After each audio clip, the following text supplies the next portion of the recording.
Let's get started.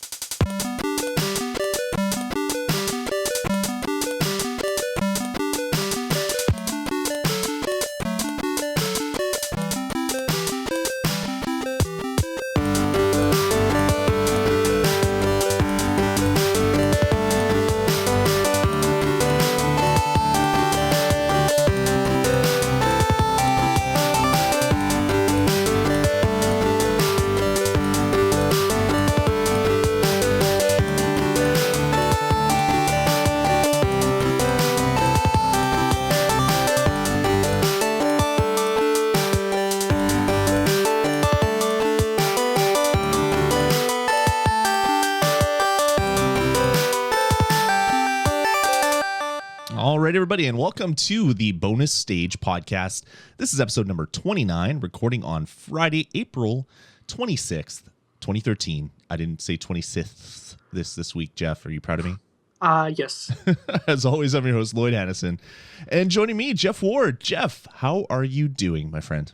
I'm doing good. It's been a really good week, and I got to play a lot of games, got to rest a little bit. Nice. And I cannot wait.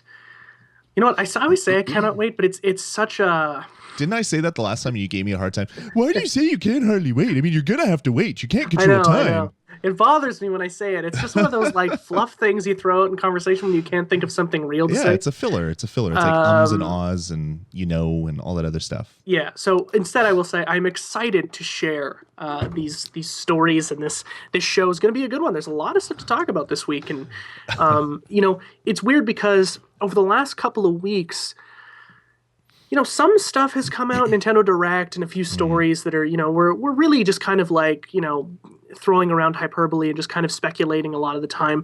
This week, some big things happened that are almost non-things. So I feel like some of the stories we talk about this week are like, wow, it was cool that this happened, even though it wasn't really anything, It was like something we were waiting for a long time. So It's going to be a weird show, but I like the discussion that these kind of episodes bring. We had a really good discussion last week, and I hope that we get some good ones this week going as well too. And of course, as always, we encourage you guys to get into the discussion with us. VGPodcasts at gmail.com. Let us know what you think of the show. If you have thoughts or differing opinions on what we think, let us know what you think, because we love that interaction. Obviously, the guys who show up week after week in the chat room, love seeing those guys come out. So that's always good. Are you done talking? I think so, yeah. Okay, cool. Yeah. Awesome. See you next week, guys. All right, well, let's get into the show. It's been as Jeff said, it's been a crazy week. There's been lots of great news. So let's not waste too much time. Let's get into it. Let's talk a little bit about what we've been playing. So, Mr. Jeff, besides baseball, oh damn it, what have you been playing?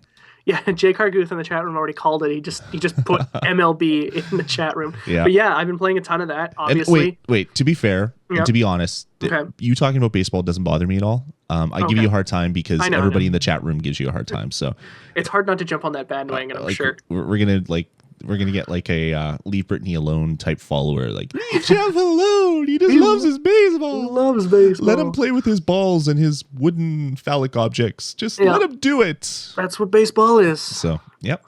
But yeah, I've been playing a ton of that. Obviously, my opinion hasn't changed on it. I still love it. It's something I'll be spending a ton of time with in the future. And I'll probably stop saying that I've been playing it now because you're expecting it. But if there's something new that I notice, I'll definitely kind of let you guys in. I think the only thing that I have to say now is that the PS Vita to PS3 transfer of information is unbearably slow sometimes. And I know a lot of it has to do with just the way the PS3 has built in its networking, especially when it comes to wireless. Wireless is horrendous on the PS3. And, I'm with it. So, like, my router is right down here next to me. And my PS3 is literally on the other side of the ceiling, Like, that's how close they are together. And it just, for whatever reason, it has a real tough time connecting. And when it does, it's slow as hell. When I'm you're doing wireless? Yes, I am, yeah. Yeah. Yeah, and that's a big reason why it's so slow. Yeah, try running a cable, like run a cable through your duct or whatever, and see if that increases the speed. I'd be curious to see whether having it wired in. I haven't noticed many slowdown problems, but I'm not playing MLB. Maybe it's an MLB issue. Like maybe the save games are just that huge for some strange reason. Could be. I doubt it though, because the save games you're not really like, the only thing you're keeping is your record. And the stats, which are, meaningless really, like there's nothing really like in the data that you're sharing, you're kind of just sharing pieces of it. It's not like you're transferring the entire game file over. Right. But it's unbearably slow. At some points it can be 10 minutes before it pulls it down from the cloud on the PS3. Really? And a lot of times it'll just disconnect halfway through. And so you got to start again. It's like, oh, damn it. Wow. But, are you running like microwaves while you're waiting for this file to? Yeah, right next to it is right next to the PS3. I have a microwave, which I always have on. That might cause a little bit of interference. Yeah, and inside the microwave are magnets as well too. Oh, so I don't that's know okay. if That's okay. Just don't have any cordless phones or microwaves around your PS3. Okay, because on the other side is actually my cordless phone docking station to charge them. For all three of them, because you have 3 phone lines going into your house. Yeah. For reasons we won't explain here. So there's that, but that's really not a gripe, I think, on the developer's part. I think it's just when it comes to networking architecture on the PS3. The other thing I've been playing, which actually has gotten way more of my attention than I think it ever deserved, is this iOS game called The World's Hardest Game 2. Now, I never played the original World's Hardest Game, so I can't believe that this... I guess what they had to do was change the name of the other game to the second hardest game in the world now, because if this is the world's hardest game now, the other one obviously can't be. It's a really stupid game. Yeah. It's just a game where, there's like 3 buttons on the bottom, there's like 3 little touch pads, and all you got to do is tap things in a very great WarioWare style of gameplay, and it is damn addicting. And I can attest to the fact that it is extremely difficult. Yeah, I've seen it. I watched a couple videos on it, and I'm just like, yeah, this looks awesome. I don't want to tear out hair, so I will leave this. It's a game like I'll play for like 5 or 10 minutes at a time, and then get so pissed off with it that I'll just like, I'm never playing an iOS game again. And then 8 hours later or whatever, I'm like, okay, I'll try it again. And there's this one, and it was like the 3rd level in, I was already having difficulty. It was like, what you have to do is there's this kid who has to go to the bathroom, and you have to walk upstairs to get to the toilet, right?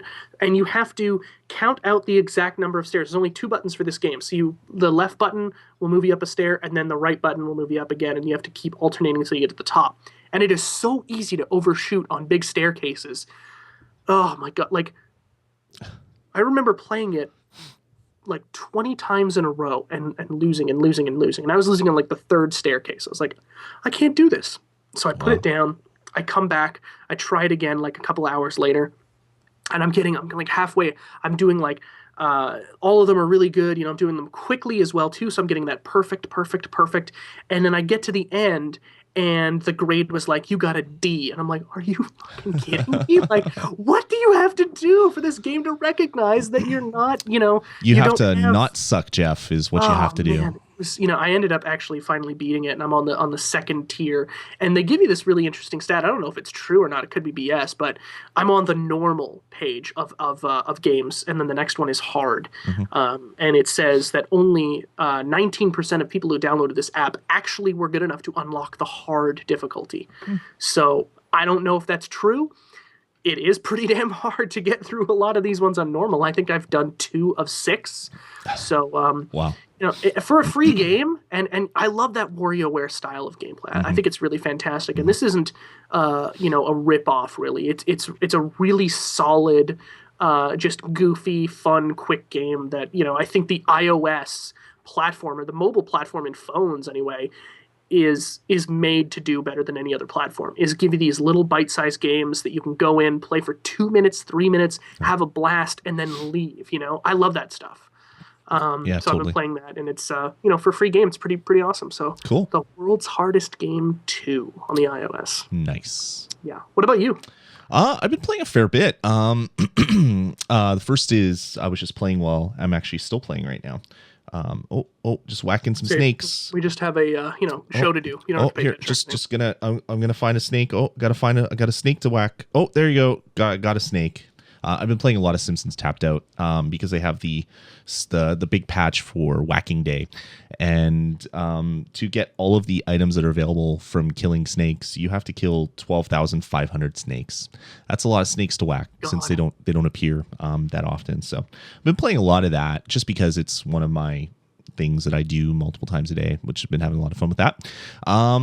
But like other people can come into your world and drop down eggs which hatch snakes, right? Yeah, they can drop down eggs. You can go to other people's villages and whack a few snakes and then come back to yours and stuff. So yeah, I'm at 8,800 snakes, so I'm almost there. Oh wow! I'm making the hard push to get it done. How many more days? It's just the end of the month? It's like till May 6th, I think. So I should be able to do it before, but I'm going to try to do it just in case something weird comes up where I can't play for a few days or a week or whatever. I'm trying to get it done as fast as possible. So that's cool. That's been fun. I'm having so much fun with this game, and it's like such a stupid little Farmville like app, but I'm just enjoying the hell out of it. Yeah, it's weird that it's just so addictive. And you know what? I don't think it has anything to like. Obviously, okay, I'm gonna rehash what I just said. It has something to do with the fact that it's The Simpsons. You know, it has for me. It has everything to do. Oh, really? Simpsons. I actually find the gameplay itself really interesting. Yeah, I can't really explain why. I've played so many of these though that I play for a bit, and it's like, oh yeah, whatever. But then this I haven't played a lot of them. But then this one is like, oh, I love The Simpsons. I love everything about it. I love the sound bites. I love the little village pieces that you get. So I get this new building, and one of the latest things they put in were the mobsters. So not Big Tony, the other two mobsters, who's like Harry and Knuckles or whatever. I can't remember what their names are. Because I don't even know. They're never named, yeah. I don't even know. They were, yeah, it's like I don't even know where they've been named in Simpsons. But anyway, they added them, and I'm just like, I don't know these guys, but they're still funny, and they go around and they whack people, and they interrogate people to interrogate a squealer, and they just bring out this big barrel and they dunk them and stuff, and it's just like these little funny things that you if you watched a lot of The Simpsons you love and and giggle about, and that's production value is really high on a game that they give away for free. Totally. And I mean, obviously they're making good money with the purchases, but crap load of money from this game. Yeah. They make so much money from this game, which is kind of funny. And I've actually bought some premium currency. I vowed to never do this for like a Farmville like clone, but I needed donuts at one point, and I ended up buying some donuts, and then a bug happened, which gave me a lot of donuts. Yeah, so, I remember that. Yeah. So now I don't have to buy donuts anymore, so I'm quite happy. See, I didn't realize that was a bug. I thought it was a like promotion, because every once in a while, like I just got 12 free donuts the other day. Yeah, they do that every once in a while. Yeah, and I thought, oh, okay, that was cool. I didn't realize you could exploit the hell out of it. Otherwise, I would have. Neither did I. Like my game was frozen, and I just let it run for about a half hour, and then it finally got into the game, and I had like 1,200 donuts. It's like, oh, this is nice. And then I spent almost all of them before they could get taken from me, and I couldn't spend them all. And now I still have a big pile of them left for other premium content. So anyway, that's enough talking about this game. I mean, it's so much fun. If you have an iOS device, pick it up. It's on Android now. The 2 can't talk yet. And I don't believe the Android version supports Origin yet. So you can't really go to friends' villages. I think maybe they've added that, but yeah, it's a lot of fun.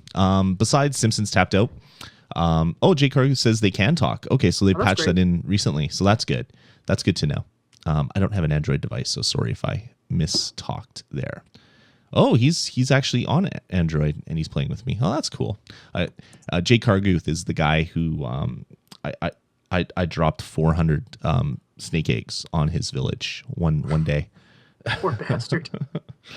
400 little eggs that I had to place each one by hand. So hopefully you appreciate it, Jay Carguth.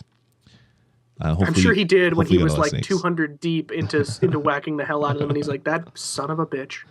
I hate him. Yeah. Besides that, as I said last week, I picked Borderlands 2 back up and was playing the DLC. I beat the pirate booty, whatever that one is called, where you have to do the pirate quests, and I gotta say, this DLC is probably some of the best DLC I've played.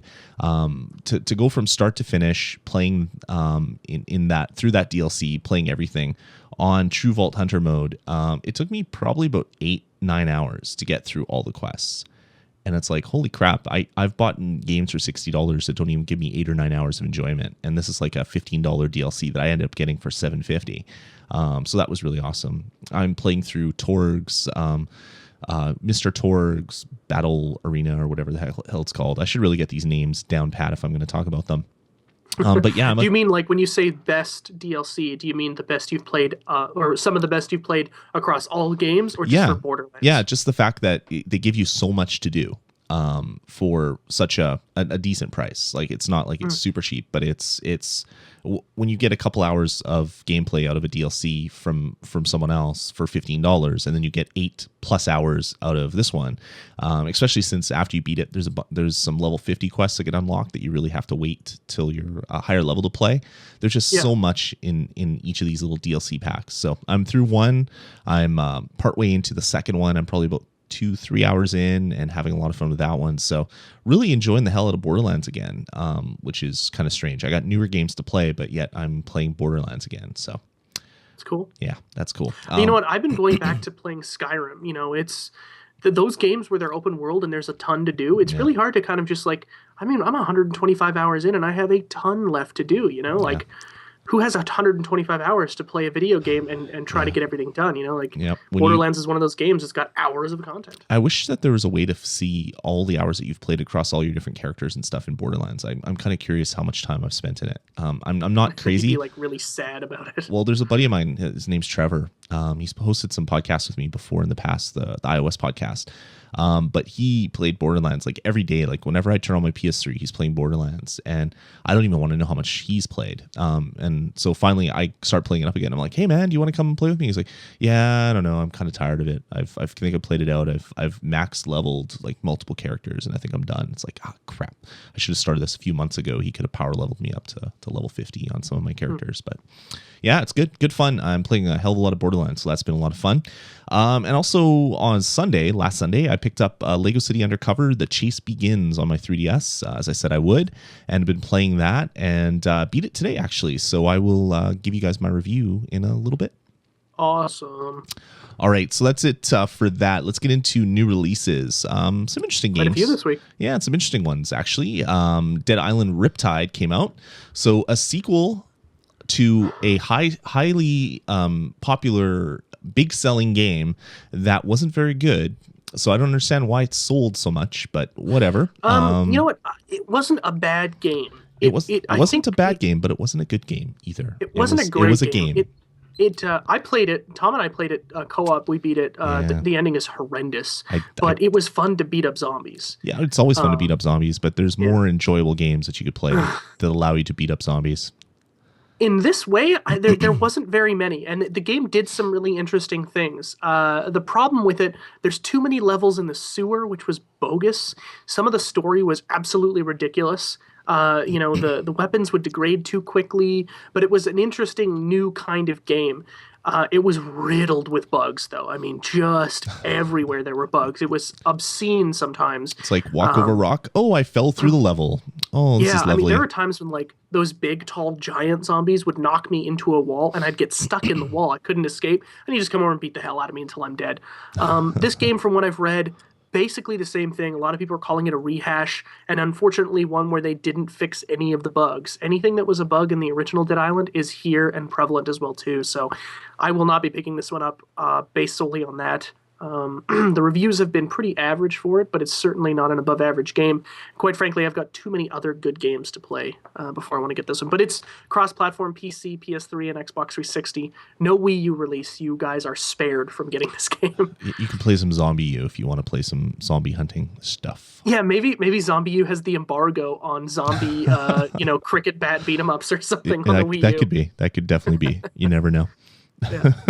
All right, moving on. Some other stuff has come out as well. Star Drive on the PC, which I know nothing about because I don't play many games on the PC. It's a game where you essentially build your own spaceship and you fly around the galaxy and you interact with other spaceships. I believe it's an MMO, or it has some MMO aspects to it. but it's a game that I have really no interest in. But it seemed like it was a pretty big, or one of the bigger game releases of this week, so I put it on the list. Interesting. Cool. Let's see what else. Besides that, we have Star Trek the video game, which save your money. Wait until it's in the bargain bin.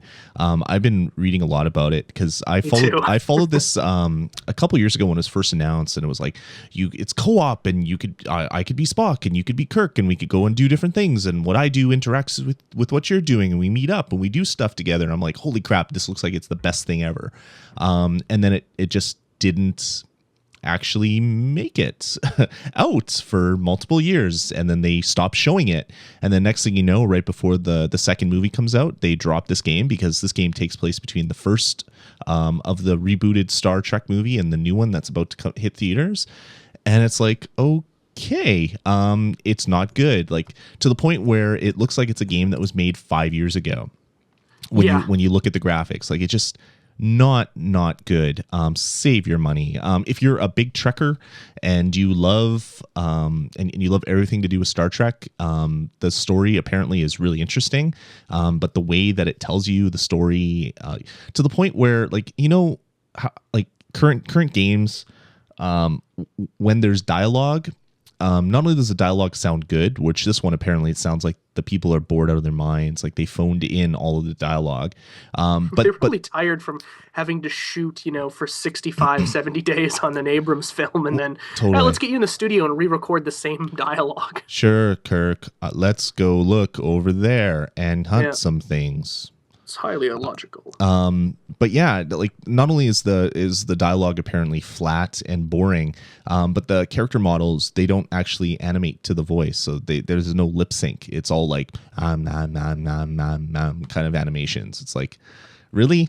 This is a game coming out in 2013, and that's the type of animation? I have iPhone games that are 99 cents that have full, like, lip sync animations, and it's not from a AAA developer, or for a movie that's going to make like $200 million in its opening week. Like, I don't know, just blows me away. I'm really sad about this one. I was really looking forward to it. Now I might pick it up in 6 months when it's $10 in the bargain bin. And there's actually a bit of a controversy about this game as well too, because it's launched. First of all, and I think we talked about this a few weeks ago. If you want a bigger red flag for a video game, if they do not give out review copies, something is wrong, okay? And they did not give out review copies. They are giving out review copies, but a week after launch. So obviously they're trying to bang, like, we need to make as much money in the first 14 days as possible, because as soon as these reviews come out, our sales are going to tank. But not only that, they also, the game is a co-op game as well too. You can play as Kirk and Spock at the same time. But that part doesn't work yet. A lot of people are reporting on Steam that you cannot play as a co-op team. You can only play single player. Yeah, the games won't. You start a game, someone tries to join it, it'll spin for 30 seconds. It says the game no longer exists. Yeah. So if you look on the Steam forums, because I was watching a video about this the other day, the Steam forums have essentially there's a big list, right, of people who are reporting the same problem, and there was 3 people in that group who said I wasn't having a problem at all. And if you go to the Metacritic on this game as well too, the reviews for customer reviews are entirely poor, except for 3 people who said that the game was fine. Now, if you look at these profiles, which these people did in this video, these profiles were made, the day of, and the only game they reviewed is Star Trek, and that's the only activity they've had as a Metacritic reviewer. And then what they did was they traced the name of the guy who wrote in the Steam forum, like, oh yeah, my game works fine, I don't know what you guys are talking about. He apparently has all the achievements for the game, has been playing since January. He's actually the lead creative developer of the game.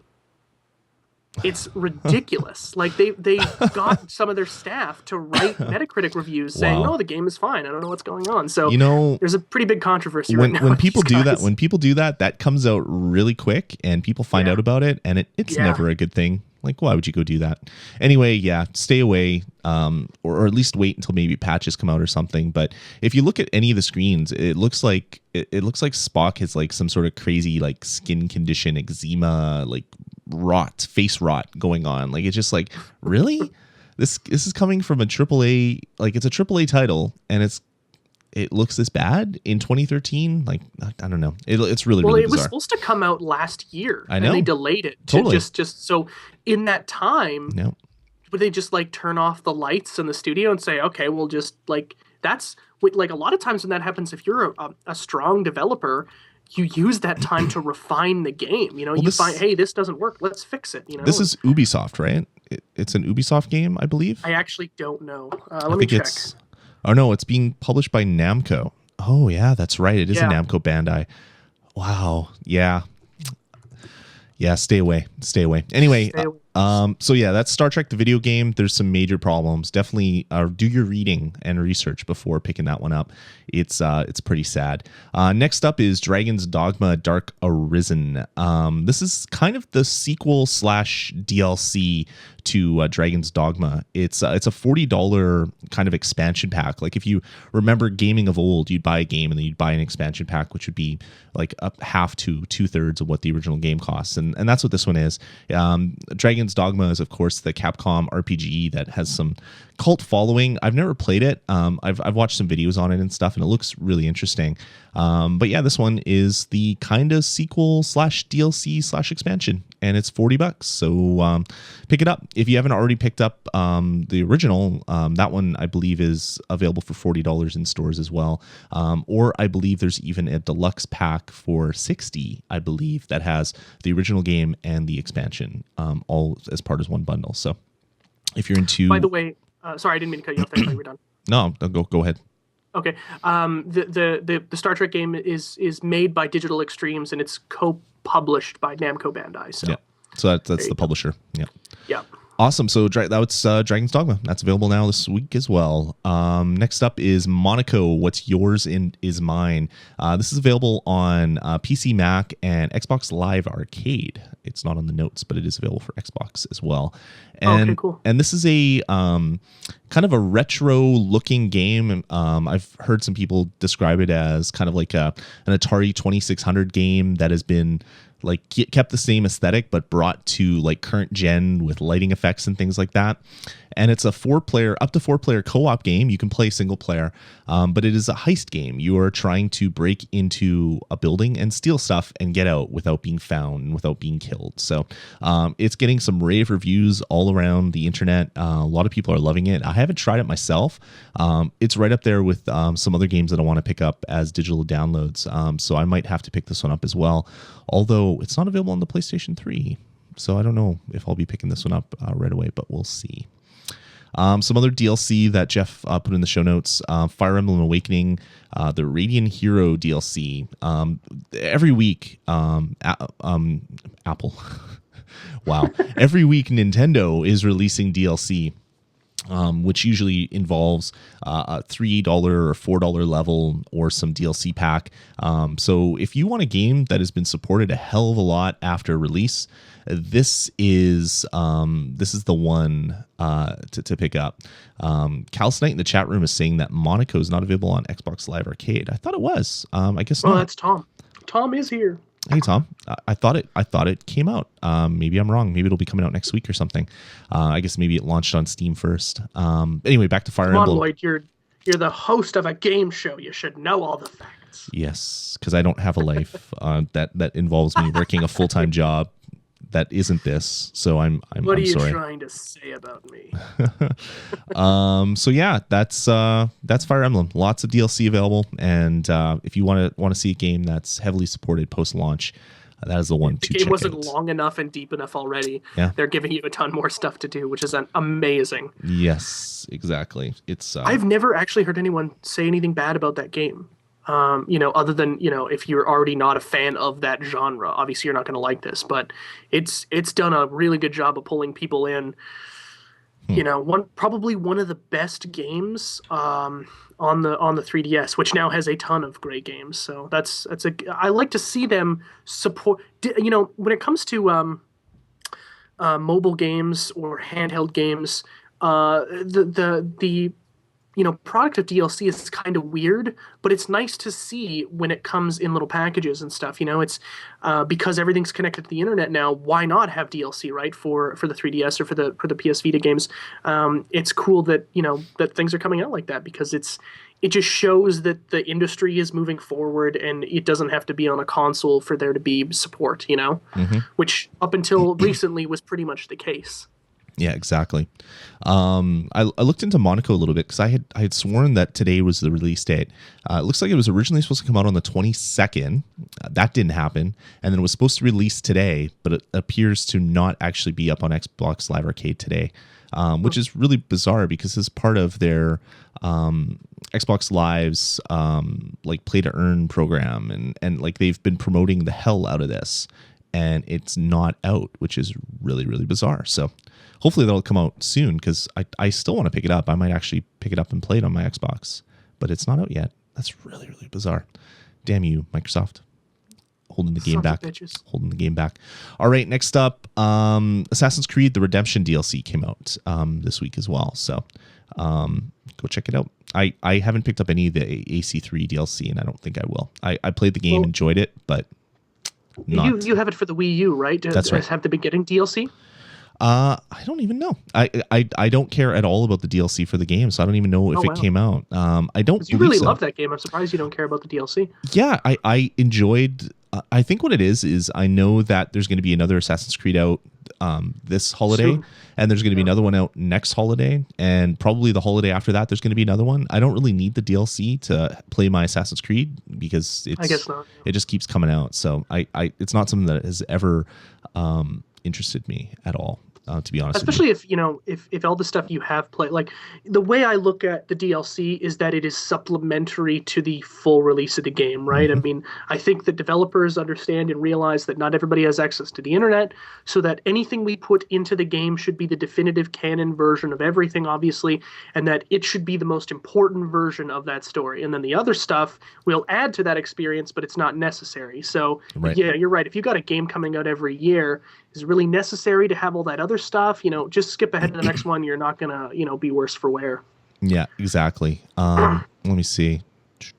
Yeah, it looks like it's coming out on the Wii U on May 16th. So yeah, even though it's out today, or it was out this week on everything else, it's not coming to the Wii U for a month anyway, or I guess 2 weeks or whatever. What a joke. We got lots to say about the Wii U this episode anyway, so I'll save my bitching. Lots of stuff to say about Nintendo, and you know what? And actually, I was going to pitch to you, so I might as well just ask now, because there might be somebody who wants to mail in and let us know if they want to hear this. As the progression of this year goes, and we're saying goodbye to what is, I guess, considered the current gen gaming market, I think we should really just do like a roundup of consoles, just talk about how great the Xbox was and how crappy the Xbox was, how great the PS3 was, how crappy the PS3 was, and then the same for the Wii, because I would really love to just kind of discuss the pros and cons of each console, because obviously they had some great benefits and some real drawbacks, and as we kind of ramp up to talking about the new ones and all the kind of information that's going to be coming out soon, we should be exploring or not exploring, because we have been for years, but wrapping up essentially the last gen of the consoles and trying to get everybody's opinion. So if you want to hear that on the bonus stage, let us know. VGPodcasts@gmail.com. Let us know you want to hear that, and we'll put together a show like that in the coming months for you guys. Yes, sir. All right. So yeah, that's gonna about do it for release lists. Let's what do you say we take a small break and then we get into the couple of reviews that we have for you guys this week? I'm ready to go. Alrighty. Let's hit the random chiptune button. Cross your fingers, Jeff. Let's hope for a good one. Okay, it's starting okay. It's not very chiptuney though. No, maybe it'll get there. No, I'm gonna skip. All right, here we go. See you guys in a couple minutes.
even though that wasn't very chiptune either, it was some Starship Amazing. So I had to let that play through. So I hope you don't mind too much there, Jeff.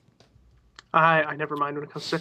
Actually, you know what? I just saw on their Facebook group. If you guys like some of the music we play, Starship Amazing is one. They did our theme song or intro song for the show. You hear it every week.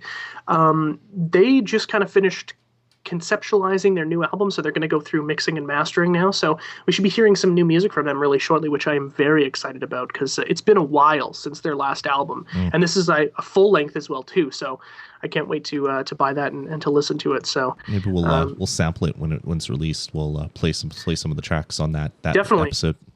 And, when Tom and I used to do the show on the radio station, we always had like an exclusive kind of like, we were the first people in Winnipeg to debut it. They would give us the album early and then we would play it on the show that night and then it would come out the following week. So I'm sure if I talk to Derek, we could probably still honor that same agreement. Let's rock it. Let's do it. Let's get him on the show. I just realized that we were streaming live. I just put him on the chopping block, because now if he doesn't, everybody, why didn't you give him the album? The guy's a jerk. I'm not buying any of his music anymore. All right. So again, that was Starship Amazing. So let's get into our reviews. I'm going to start it off. I'm going to do a short review of Lego City Undercover, The Chase Begins on the 3DS. I beat it today. It took me just over 8 hours to beat all of the main campaign missions. Then, of course, you have another 100 hours of just messing around and finding stuff because there's a lot of items in the game. If you guys heard my review of the Wii U version, I think I was letting that version kind of, I don't know, maybe impact my thoughts a little bit too much, or I don't know, maybe kind of ruin what I was thinking about this game. Because it's not the Wii U version. It is not even close to the Wii U version. It's still a game. It's still a Lego game. You're still running around a world. You're still building objects. You're still finding things. But where the Wii U game was a lot more of an open world, kind of make your own fun kind of game with great cars to drive around in and beautiful sights to see and big vistas to explore. This game is more small and compartmentalized and very, very, very tiny. So much to the point where, do you remember like old N64 games like Turok? Remember how you couldn't see more than about 4 feet in front of you because of the heavy fog? Yeah, fog of war, yeah. This game has heavy fog as well. Oh, that's not good. Which is really disappointing. One of the things that the game does is there's these little kind of binocular areas, and you go behind them, and you have to move your 3DS to kind of to frame a picture. And there's a little bar on the bottom that kind of opens and closes, and once it gets fully open, it takes a picture, and it shows like a postcard of the vista that you're taking snapshots. And I guess this idea was basically conceptualized before they realized how bad and chuggy their engine was, because there's ones where you're like framing up like a Mount Rushmore type thing with like Lego heads, but you can't see it. All you see is kind of like this gray blob, dark gray blob with a lighter gray blob in front of it, which would be the fog. And then you finally line it up properly, and then it shows you the snapshot, and it's like of like this Mount Rushmore looking thing. It's like, well, that wasn't what I framed up. I framed up this dark blob thing. It's just really, really weird. And the game has a whole bunch of issues like that. Loading times are atrocious. Like going from the police station to the world takes 30 seconds. The first game you could go from area to area and it was pretty good. This one, when you go from one part of Lego City to another, there's another 30-second load time. And there's a whole bunch of other things like the Wii U game had a lot of kind of parkour kind of areas where you're doing jumping and you're sliding under things and jumping over things, and there's bars that you're swinging on. This game has those as well, but when you try to jump onto one of the bars, like you don't jump on it properly, or you jump over it, then you fall down from the building that you're trying to climb.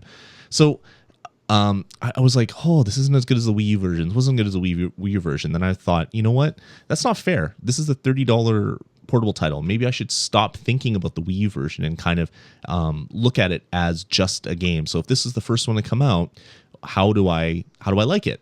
And after I did that, I found myself enjoying it a lot more. Like I realized its faults for what they were. They didn't bother me. And I played through the game, and I really had a lot of fun with it. So I beat the game, as I said today. I played it on my lunch hour while sitting outside in the beautiful sun, which is really hard to do on a 3DS because the screen becomes almost unwatchable. But it was finally a nice day here in Winnipeg, so I wanted to sit outside, and I beat it. It took me 8 hours and 12 minutes, and I only completed 31.5% of the game. So there's still like 70-ish% of things to find and stuff to do in the game.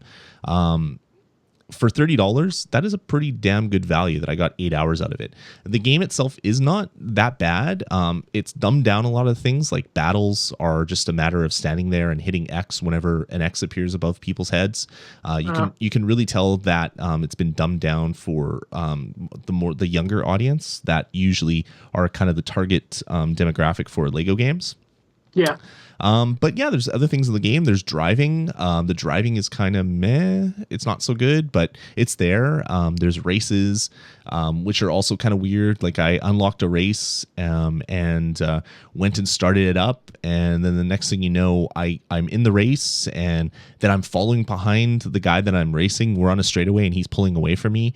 Even though the last race whenever I was on a straightaway, I'm actually out accelerating him. So for some reason my car got bugged, I guess, and I didn't have a high enough top speed. So there's like all these bugs here and there and stuff. And I still had a good time playing it. After all was said and done, it's not the Wii U version, but it's not a bad game to have on my 3DS. I picked it up as a digital download, and I'm going to probably keep it on my DS for a while. I'm not going to go crazy trying to unlock all the stuff right now.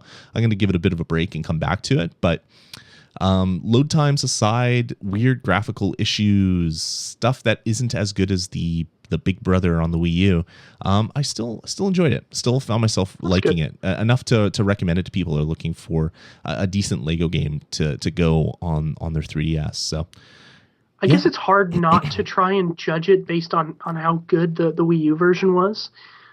Is there any way the two games interact with each other? No, they're completely standalone? It's a prequel. So when you start the Wii U version, you're Chase McCain, and you're just returning to Lego City after 2 years being away from it. This game basically, and there's Rex Fury, who's the big bad guy, just escaped from jail. This game basically is you arriving in Lego City, becoming a cop, doing all the stuff, and defeating Rex Fury for the first time, arresting him, and then getting banished from Lego City. So it's kind of like a prequel to what happened in the Wii U version. So it's a lot of fun. It has many issues, but it also has a lot of content and a lot of fun stuff to do in it as well. So it's going to be stuck on my 3DS for a while. I kind of wish this one came out first, because then people would play this and it'd be like, oh yeah, that was great. It's good. It's fun. And then the Wii U version would come out and it'd be like, oh my God, my brain just exploded. This game is so much better. They really did a good job. The Wii U is so good. It came out in a weird order. The prequel came out before the sequel. The story was told. Like you find out some things in the Wii U game which then don't make sense, because you're playing. You know what's going to happen. You know the bad guys. In fact, they tell you who the bad guys are, but you somehow forgot it when you get to the next game. It's just these weird things that happen. But I don't know. For $30, I did not feel ripped off at my purchase. So if you're looking for a decent open world with load times, it's not a full open world. So it's a semi-open world. It's an open world with lots of doors you have to go through. Do check it out on the 3DS. $30 as a digital download, or you can pick it up in stores as well. Well, I can't imagine that the 3DS has the hardware to be able to pump out like a fully fleshed out world. Well, it should if you design the game. So, yeah? If you design the game properly, like Lego City, or not Lego City, Liberty City Stories, Chinatown Wars was a full open world game. And it was a big world that you could drive around. It wasn't a 3D world, so to say. I mean, I guess it was, but it's not a 3D world that you're walking around in. But that was more of a top-down perspective, right? That's what I'm trying to say. Yeah, it's a big open world, but it's not a 3D world that you're walking around in. So, but I mean, if they did things like streaming in the levels as you get from one part of the world to another, I mean, there's ways around it. I mean, that's what console developers are doing. Like, Yeah. I'm sure the whole Lego City world isn't loaded into memory when you start the game on the Wii U. It's loading stuff in as it's needed. They could have done the same thing on the 3DS. And there's some really annoying things. Like on the Wii U, if you ever wanted to go back to like your police building, so because that's where you buy all the stuff. If you find a red brick and you want to activate it, you have to go purchase it. But you do that back at like HQ.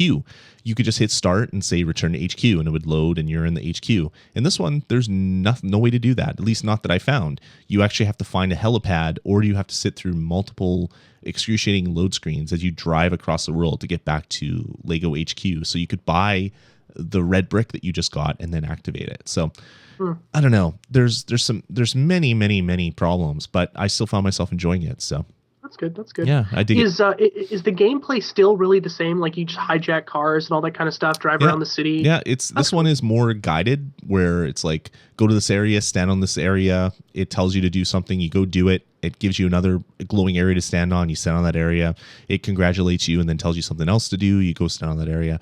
So it's much more linear than the Wii U version was. But it's still there. It's a lot of fun. Obviously, there's 70% of the game left for you to explore, though. So yeah, I mean, and exploring the 70% is going to an area and finding all the tokens for costumes and cars and rescuing cats and launching pigs from cannons and all the other stuff that you do in the game. So it's not like there's more content really. It's just more of the same type of thing. But if you're a completionist, you can do that as well. Are you still building those mega structures like in the other one? Oh yeah, that's the other thing that I really hated about this one. In the Lego City Undercover on the Wii U, when you build a mega structure, you actually see all the pieces fly in and build this really awesome looking thing. Like there's this one that was like this huge Ferris wheel, or these big ramps, or the space shuttle. Like you're doing all this great stuff. In this one, it cuts to a movie where it's building the object, and then there's a small like 5-second load screen, and then the object just appears right in your world. So less exciting, but yeah, you build them, but it's not as impressive as it was on the Wii U. I remember when I saw a video of building the mega structures, and they were building that big bridge, and I was like, man, that is so friggin' awesome. Like I was just like, God, that alone made me want to play the game, because it's just, I don't know what it is about a bunch of tiny Lego bricks just like, materializing and just building a structure. I thought it was just, one of the coolest things I'd ever seen. Totally. But that kind of sucks that they, although again, maybe a hardware issue where they had to kind of bring it down. We were talking about this last week, right? When we were saying that this game was going to be coming out, the fact that you were curious on whether or not the load times were going to be substantial because it's on an SD card, and it's not like an SD card is any faster than the internal memory. And, it's kind of unfortunate that there is load times, but 30 seconds probably isn't that bad. Well, repeatedly, it's not great. Especially there's this one mission where you're driving from one section of the city to another one, and you're going through 3 checkpoints essentially to get to where you're going. It's like that's brutal. Drive for 30 seconds, wait for 30 seconds, drive for 30 seconds, wait for 30 seconds. So yeah, that can get kind of annoying. Thank goodness that only happens once in the game. The rest is pretty compartmentalized, and if you rely on like helipads, if you build the superstructure helipads and you basically just only go from one zone to another by flying, it's not that bad, because it takes time to get to the helipad. You find your way up to the helipad, you build it if it's not already built, and then you fly to another section, and it's great. But the game you just appear in the other section. There's no actual flying animation or anything. So it's a good game.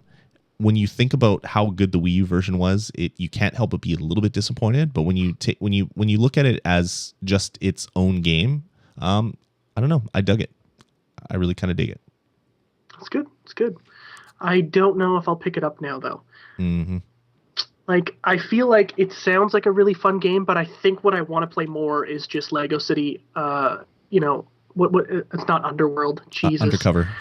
I was going to say Underworld's the zombie mod that's coming out next year. So. Yeah, with the werewolves as well too. Mm-hmm. But yeah, like I think that's what I want to play more, and I was hoping that this would be the same thing. Now, granted, I haven't actually played Lego City Undercover, so the gripes that you have might not affect me as much. So I don't know. We'll see. It'll be a fun game. It, like I said, it's very simple and very guided. But it's fun. It doesn't have voice acting except for the movies between like chapters, essentially. So in the they bring up like little dialogue things or something. yeah, it's like a lot of little dialogue that you have to read. Like if the game would have had just like dialogue, like spoken dialogue, it would have been that much better, because you would have forgiven some of the other things. It's like you get to hear all these funny voices and stupid jokes and things like that. But yeah, again, at the end of the day, it's a $30 title on your 3DS, and it was a lot of fun. I got 8 hours of enjoyment out of it, and I don't feel like I wasted my $30.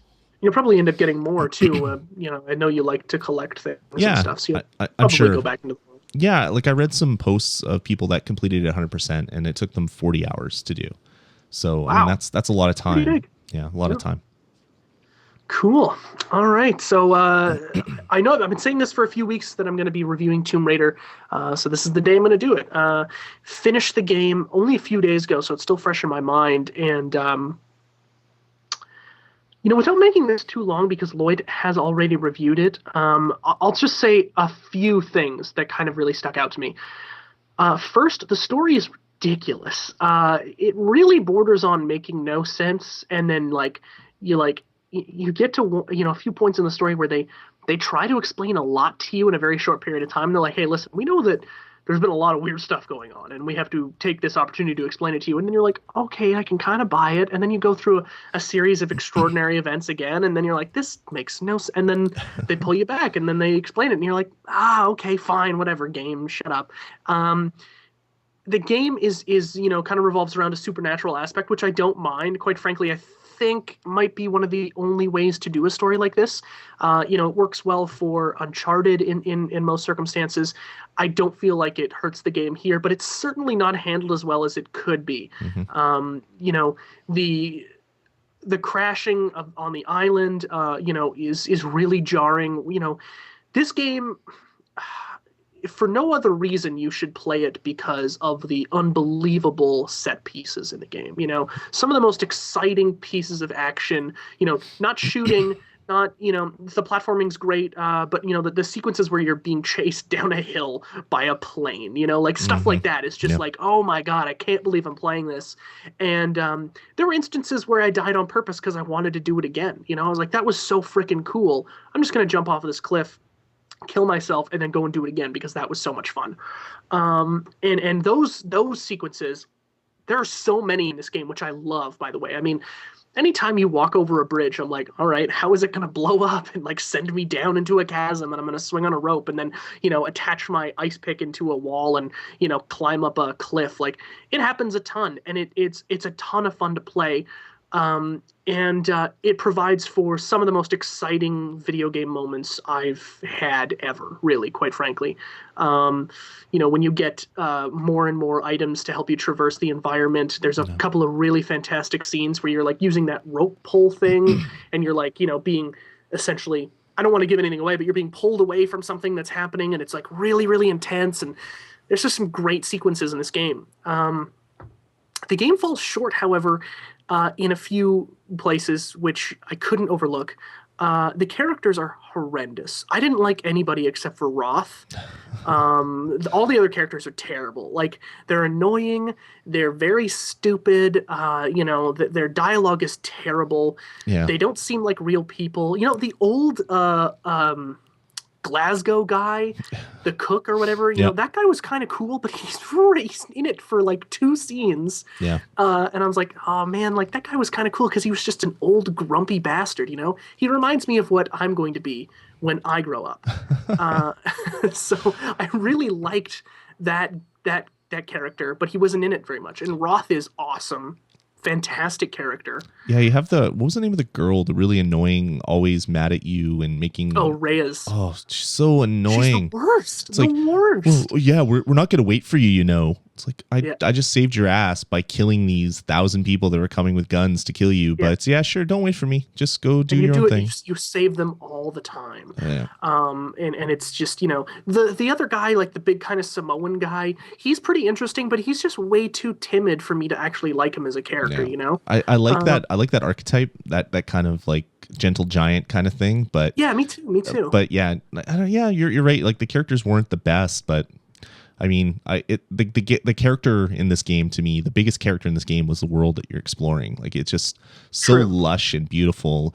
For me, the biggest, I don't know, kind of amazing point in the game is just standing there and watching like Lara's animation as she's walking or running. Like if you're running and you're close to a building or a cliff, she puts her hand out every once in a while. She trips on things. Like it's Uncharted kind of did the clumsy dude walk with the half tuck, and it's like, oh yeah, that's kind of awesome. And this that shirt is glued into the inside of his pants. I think it's just a tattoo, actually. I think that's fully tattooed onto his body. I think that's what it is. But yeah, I think like the developers basically took that idea and kind of took it to its final resting place as far as you could go. Like just the environmental awareness that she shows as she goes through the world is just pretty damn amazing for a game that came out in this generation. Yeah, and it definitely makes you feel like you're in that environment. Actually, in a few times in this game, I'm sitting down here in my basement and it's cold, but I'm not cold, right? But then, you go out into, this cliff and you're near the beach and there's just so much wind whipping by. I start to feel cold, because the game looks so cold. Yep. It's the same kind of thing that happens when I'm playing Skyrim and I'm in the mountains, like snow all around me and I'm like, I am freezing cold right now and it is warm down here. What the hell's going on? So I like when stuff like that kind of comes into play. The environments are fantastic. Laura is a really great character. This is actually, I'll say it now, this is the best Tomb Raider that's ever been made. There have been a lot of really shitty Tomb Raider games, and if you're one of these people who's like, oh, but the original, from IDOS is like the best, you're like, go back and play it now. Those games were shit. The camera was awful. The character controlled like a tank. It was drawn by a 12-year-old boy. I mean, maybe you're one of those people that enjoys women running around with traffic cones under their shirts. Yeah, it's such a ridiculous character. That's what you enjoy. The story's really never made any sense. You're like shooting lions and tigers and shit. Like, what the hell is going on? And then dinosaurs. Yeah, and then dinosaurs. Like, what the hell? Like, it's Tomb Raider and the Lost World. Yeah, exactly. Like, what is going on? But those games had their place in time, and it took a long time for us to get to a point where this can be considered a strong female character, and this kind of brings me into a problem I have with this game. I feel like the only way they could make Laura a strong character is by having her get beat to hell every second of the game. I feel like I gotta stop you for a second. You got to stop saying Laura. Lara, there sorry. You go. Okay, thank you. God. They even do it in the game. They even do it in the game. I'm like, it's not Laura. It's Lara. Damn it. Pronounce it right in your own damn game. Okay, anyway. Okay, Lloyd. Whatever. I almost got kicked off the bonus stage right there if I had said it one more time. Disconnected. But the only way they could make Lara a real character is by just putting her, putting the screws to her every second, Like, the first thing that happens is she gets tossed around the cabin in her boat, and then she gets... she misses Roth's hand by like a second and falls into some water and gets mashed up on the beach and clubbed on the back of the head. And then the second time you get to control her, it's to, fall down on your back and land on a piece of rebar. And then it just gets worse and worse. Mm-hmm. And I think the way that they make her strong is by beating the hell out of her. And I don't think that's a good way to go about it. It's like, if you're going to make a strong female character, she doesn't have to, be this indestructible character. She can still be a person and not, and be strong.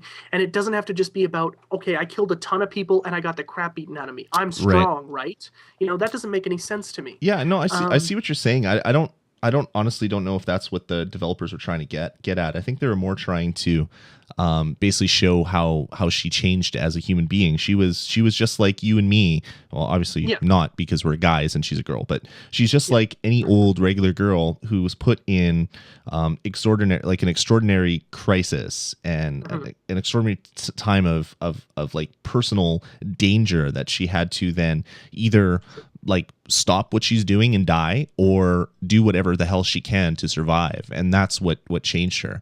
I don't think they were trying to make her like she's a strong woman, so we're gonna beat the snot out of her and show you how strong she is. I think her survival and her willingness to live makes her the strong character that she turns out to be near the end of the game. Yeah, and you know what, that it's a small distinction, but I think that's more an accurate representation. I would agree. I don't think maybe I'll change my stance a little bit and say that I don't think that the developers of this game intentionally thought and decided to make that action as I explained it. But in my eyes, I don't think that it was necessary to put her through that much stuff. Having said that, those scenes where she gets hurt, man, I feel like I got bad. hurt too. Yeah, you know, like you feel bad. And I haven't. Yeah, totally. You know, like every time she just falls off a cliff, which happens every 5 minutes, I'm like, oh my God, that must have hurt. And she's the most unlucky person that like ever. Oh, yeah. Like the one piece of rebar on the island, and she finds it somehow with her torso. I know. And a lot of other things, like she touches something hot. It's like, really? You saw the pipe, it's steaming. Why'd you put your hand on it?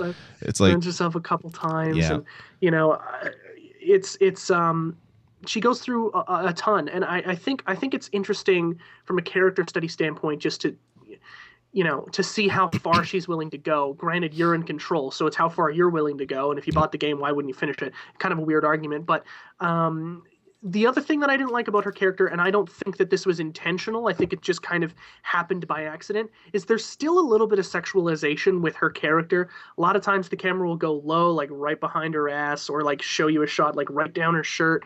And I'm sitting there going like, I thought we were past this, but I don't think it was intentional. So, well, you know, I don't think they were going like, oh yeah, this is going to be the shot where, you know, you get to see, you know, I don't think that was the intention. No, it just kind of happened. She's an attractive woman. So they're showing that, and this game is clearly marketed still because most game players of this type of game are still male. You can see where some of that would come in. I don't fault them for it, but yeah, I can see where some people would definitely be upset about that. Yeah. That said, those are like my only two real gripes about Lara as a character. The voice actor, Camilla, is fantastic. Unbelievable. Unbelievable voice acting. You really feel like she's there. The character model itself, the way it interacts with the environment, like you said, Lloyd, is fantastic. There have been some times where like you jump off something that's a little bit too high, and instead of her landing on her feet and rolling, she just hits the dirt and collapses and like smacks her head on the ground. And you're like, oh, okay, I'm not going to jump that high anymore. Like, the climbing's great, the platforming's great, the bow and arrow is fantastic. I loved using that thing. I kind of wish that was the only weapon that you had in the game. Me too, but some of the guns are fun. The guns are fun. Yeah. Don't get me wrong, but I kind of liked her being like kind of snipery, kind of bow and arrow huntress type person. Like I really like that kind of gameplay. Me too. Especially like as you increase the strength of the bow and you can pierce more than one guy or shoot fire arrows or grenades. You know, explosive arrows, which you know are really cool later on. Yep. All that stuff was awesome, and the bow is super vicious, man. Like there were some moves I unlocked in the later stages of the game where, you know, when you dodge, if I timed it right, I just basically take one of my arrows and shove it into a guy's throat to do an instant kill, and I was like, man, is that vicious. Mm-hmm. And I've seen a lot of people complain about that, where they said, oh, they're just glorifying like murder, and she's not that kind of character, but yet you're murdering people in the game. It's like, yeah, but it is a game. And they have to fill, like, it's not going to be, you're not buying a movie that is over in 2 hours. They tell the story of her appearing on an island and getting off in 3 days. And they tell you that through cinematics. Long 3 days too, wasn't it? It was a long 3 days. But it's not a movie that is here and gone in 2 hours. They have to fill the time with something. And gaming right now is gunplay. I mean, you don't have to like it, but that's the way that games are.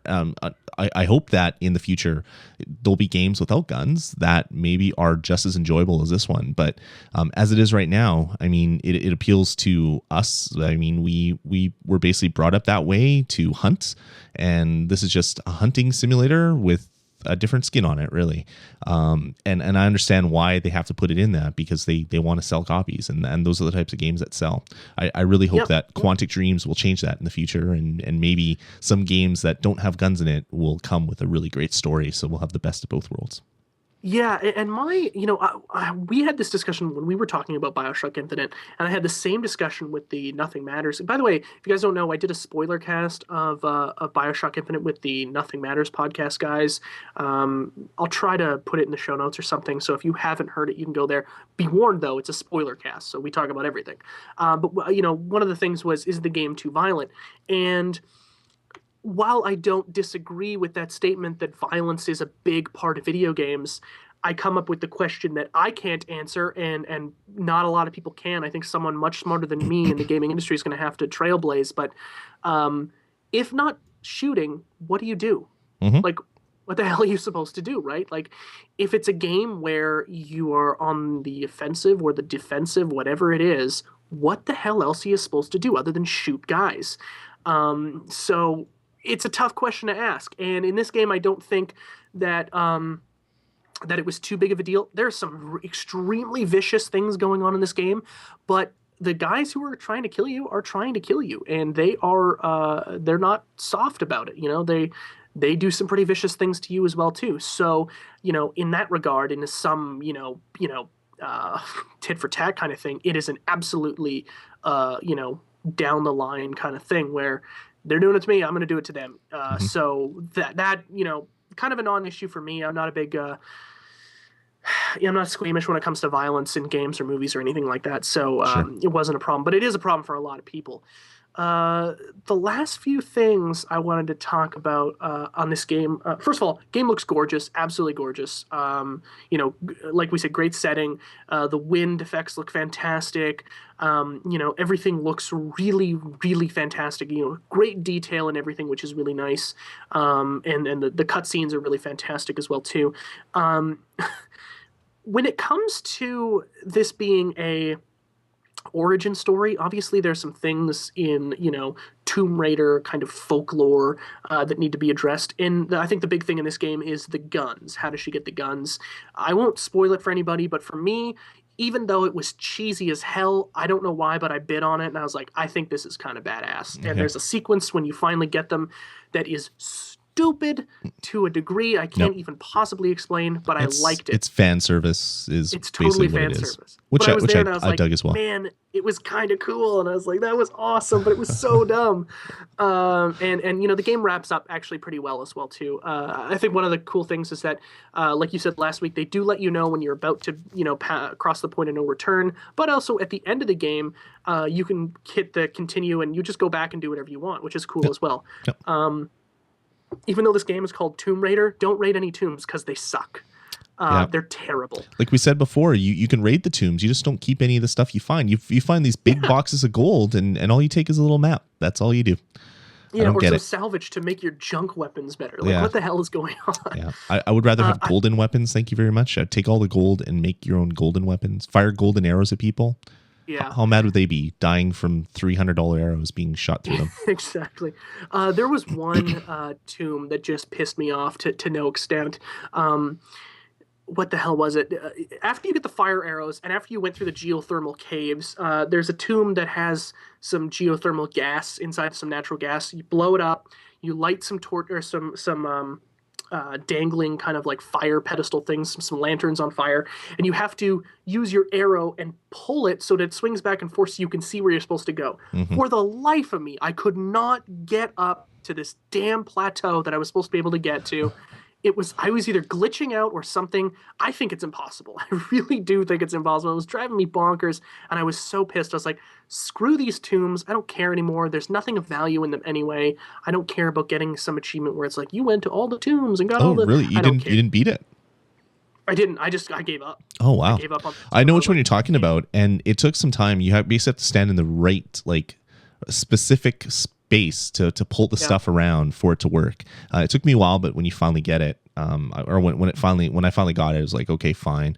And I prayed that I could get to where I needed to go in time, that I didn't have to gas didn't come back or guys didn't like get in my way or something weird had happened because I was sick and tired of that. So yeah, it's beatable, but yeah, it was a little bit annoying. I know which one you're talking about.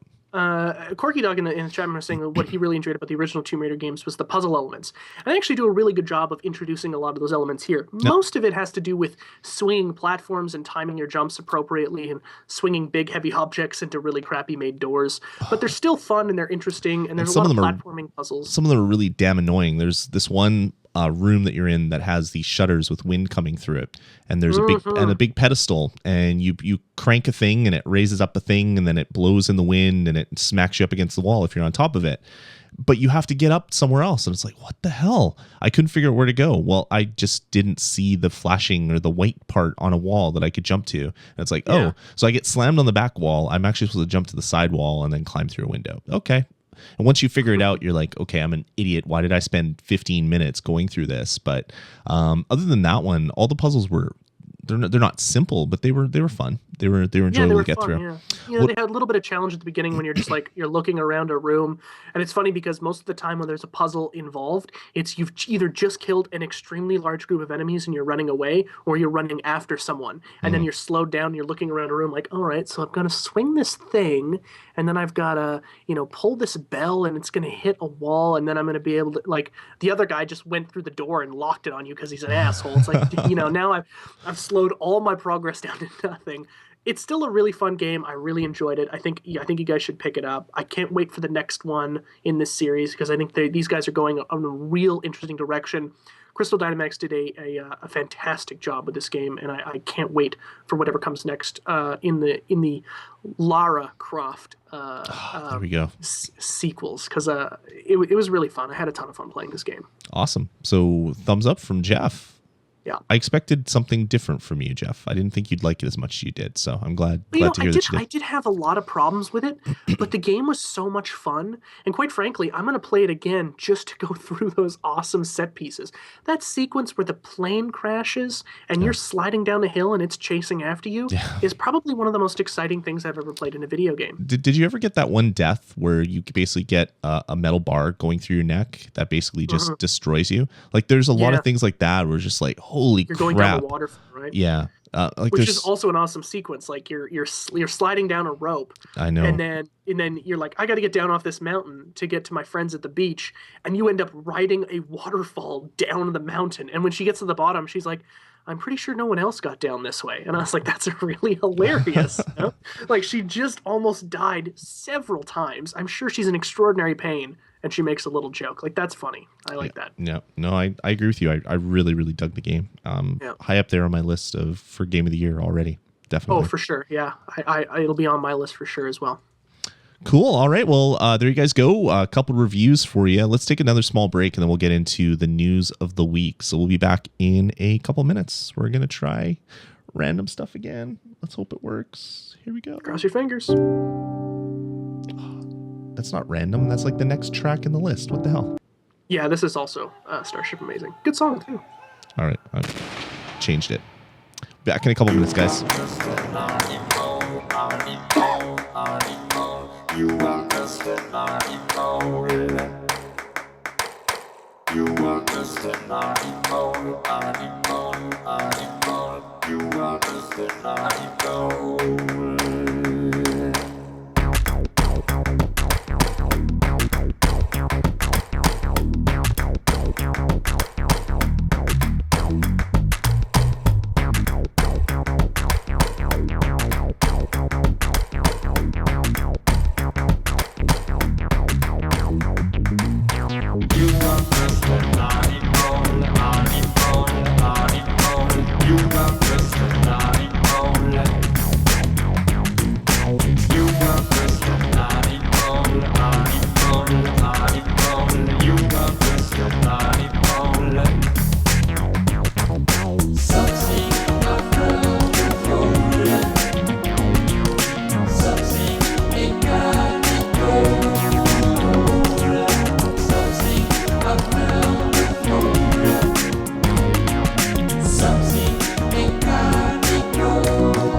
All right, so yet another song that was not a chiptune in my chiptune folder. It was from a chiptune album. I think that's what the problem was.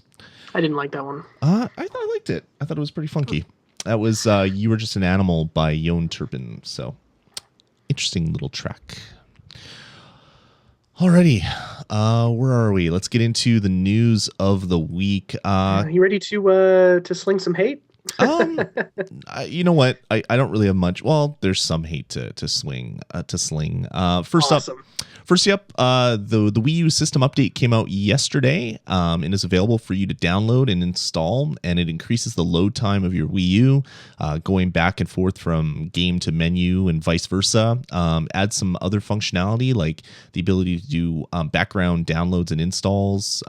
It adds Spot Pass support and some other things, which is pretty cool. Works really well, and it's a pretty large update, so it takes a little bit of time to download, but it took me about 15 minutes or so to download and install. wasn't too bad. They also released MiiVerse on the web as well. So if you ever wanted to check your MiiVerse network on your computer, you could do that. Now it's available, and it was kind of a silent thing. They said they're going to do it, but they didn't say it was going to happen this month. So that was kind of nice to see. And a couple other things, which was really good. And then Nintendo had to go and ruin that all. Actually, they ruined it all first. Earlier this week, they had their earnings call. And one of the things that came out of their earnings call, we'll get into the actual earnings call in a little bit. But one of the big news items that came out during that earnings call is that Nintendo is not going to have an E3 presser. I call them pressers. They're the big press conference that all the big companies do at E3. You have it's always Microsoft goes first, then you have Nintendo, and then Sony usually goes last and tries to wow people. Nintendo's not doing it this year. So instead of a big E3 press conference, they're going to have a couple smaller engagements that are really just they're just for either the media or the people that are buying games. None of this stuff is going to be streamed. So Nintendo's giving up a huge PR possibility just by not doing this, and they say they're gonna fill the time or fill the rest of the announcements in through a series of Nintendo Directs leading up to and during E3. So I don't know, dude. I think it's a huge mistake, and a really bad idea. What do you think about Nintendo's choice to not do an E3 presser this year? Quite frankly, I'm right there with you. I think it's a horrendous idea. I don't pretend to know a great deal about the way that Nintendo makes decisions, or the way that Sony or Microsoft for that matter make decisions. It just seems like a really bad idea. First of all, let's address the rather low key way that they kind of said, we're not doing an E3 press conference this year. It wasn't like a big thing. It was just like a footnote in in an announcement, and I was like, okay, wow, that's a pretty big thing that you just kind of outlined in 4 bullet points. What is going on? Second, I understand that Nintendo Direct is doing well. People watch it. Obviously, the streams get tons of views, and then it's all in the gaming blogs the next day. I think the problem with relying on Nintendo Direct to reach a big audience is the fact that the people who watch Nintendo Direct, and I was actually just talking about this with Tom when we were playing Minecraft earlier, is that those people already are aware of Nintendo to the extent where they're watching Nintendo Direct. If I went to somebody on the street who was a casual gamer, or maybe a little bit more than a casual gamer, and say, hey, did you hear about the news release from Nintendo Direct last night? They'd be like, I don't know what that is. If I went to that same person and said, what did you think of Nintendo's E3 press conference? It's a better assumption that they would know what that is, because E3 gets press in mainstream media. It's a huge event. Totally. And sorry to jump on you. That's exactly what I was trying to get at. Like, have you ever seen a Nintendo Direct news item come out in CNN or Newsweek? Or I've never seen it. But yet every year at E3, you get even local news. They talk about the big announcements, and they're like, oh yeah, Nintendo announced blah and Sony announced blah. It's like, really? On just Channel 5 weekly news or nightly news? It's just, that is not the place where you normally get video game stuff coming out. Yeah, and the great thing about that is that those local news things are what parents watch. You know, parents don't watch Nintendo Direct unless they're already in that Yeah. area, right? You as a parent, Lloyd, you've been a gamer all your life. You watch it, and your kids get the benefit of it, right? Mm-hmm. Your average parent doesn't give a damn, you know, unless they see it on the news. You know, their kid's going to have to come to them and tell them, and then at that point, you know, they'll be like, oh, he's just asking me for something. I don't really want to go out and get it. If they see it themselves, there's a much better opportunity for those people to go out and buy a console. The people with the money, Nintendo, come on. Even more insane is the Wii sold so well. And there was all sorts of news stories made from all the weird people that were buying. Not weird, all the non-normal gamer type people that are buying the Wii. You had people in old folks' homes that were buying Wiis to put in their entertainment rooms because it was a good workout. My dad bought a Wii. And he's never played. When I played games, he would not even come near me. He didn't want to have anything to do with games. He did not like video games at all. I showed up at his house one day, like before he passed away, and he had a Wii in his entertainment center. I'm like, what the hell is this? He's like, yeah, we wanted to bowl, and we heard it was fun. I'm like, what? Awesome. Why didn't you tell me? I was like, you are the last person in this world that I would ever figure would ever play a video game in his entire life. And my dad bought a Wii, and not because I gave him one. I would have happily bought him one and installed it if I thought he'd use it. But no, he wanted nothing to do with video games. But then the fact that he went on his own to get it and is bought huge. He never bought me a video game, but he bought himself a console. It's like, not that I'm bringing up any like sour grapes, but that seems a little sour. That one. No, I'm just kidding. But it was so weird, and that is exactly the type of thing that happens when you get marketing through like advertising in the proper areas. When you advertise to a captive audience, they're already your customers. So they're not going to be excited about it. Like Apple does these big events on their own and streams them and does stuff because they're Apple. They have millions and millions of people from all walks of life across all industries. They can do this because they're Apple. Nintendo isn't Apple. They're a big company, but Nintendo isn't happy selling games to just the hardcore gamers because, to be honest, not a lot of hardcore gamers like Nintendo. They don't think it's cool to play Nintendo consoles. I know a lot of people that say, oh, you like the kiddie console because I like Nintendo consoles. That is what you're dealing with when you advertise to a captive audience that is already playing games. If you want to like do the blue ocean strategy that they talked about so many years ago, you have to market to non-standard game players, people that aren't playing games right now, and say, you don't play games, but you play things on your iPhone, which are actually games. So you are a gamer. Look at all this great stuff you can do on our system. And like things like the E3 press conference, all like the E3 itself is awesome. But these big press conferences are ways to do this big, like, boom, look at us, we're awesome. And then you can do smaller things before and after. Like, don't give up this big thing because you think these Nintendo Directs are so good, because people that are on your Club Nintendo site that say that they found out about a game through Nintendo Direct, they're like, hey, look at this Nintendo Direct thing, it worked. Well, yeah, it worked for one of your customers that already knows about your stuff. Exactly. They're already on Club Nintendo. Who the hell knows about Club Nintendo? Totally. I'm sure anybody on Club Nintendo already knows about Nintendo Direct, and vice versa. You know, they're the same they're the audience that's going to buy regardless of the media coverage, you know? Yep. And that's not the audience you want. That's the audience you want to keep, obviously, but you're really not doing much to go out there and actively engage a new audience. And I think that, you know, the big problem with the Wii U as we go forward and talk about it more and more is that nobody knows what it is. People think it is, you know, some people think it's a peripheral that goes with the Wii, which is backwards and very strange. But people think that. I told the story. Did I tell the story on the bonus stage, or was it Nintendo Pulse? I'm not It sure. might have been Nintendo Pulse. I was in Best Buy, and I was looking at games in the game section, and a kid says, hey, Dad, we should get this. And he's like, oh, you already have a Wii? And they're like, yeah, it's the new one. He's like, it's not the new one. It's just this stupid controller for the Wii, and it's $350 for a controller. It's stupid. Nintendo's crazy. And this was a consumer that could buy a console, basically thinks that it is just a controller. Like, this is your market, Nintendo. Here's some free advice. Yeah. Send me a game if you want. You don't even have to. Send me a little Nintendo pin if you want. Send me a thank you tweet, whatever you want to do. If you want to sell this console, change the name. Say we fucked up. Like, be brutally honest. That should be the title, is WII fucked up. Yes. That is probably the first time I swore on a podcast. Use the F word. You did last week. Yeah, I didn't use the F word though. That's I have to be pretty upset to swear in it's only a swear on the internet. On the internet. Nobody swears on the internet. No, I don't, because I like to do family friendly podcasts, but not this one. This one's kind of strayed that way because you have a potty mouth, Jeff. We just got that mature rating on iTunes now.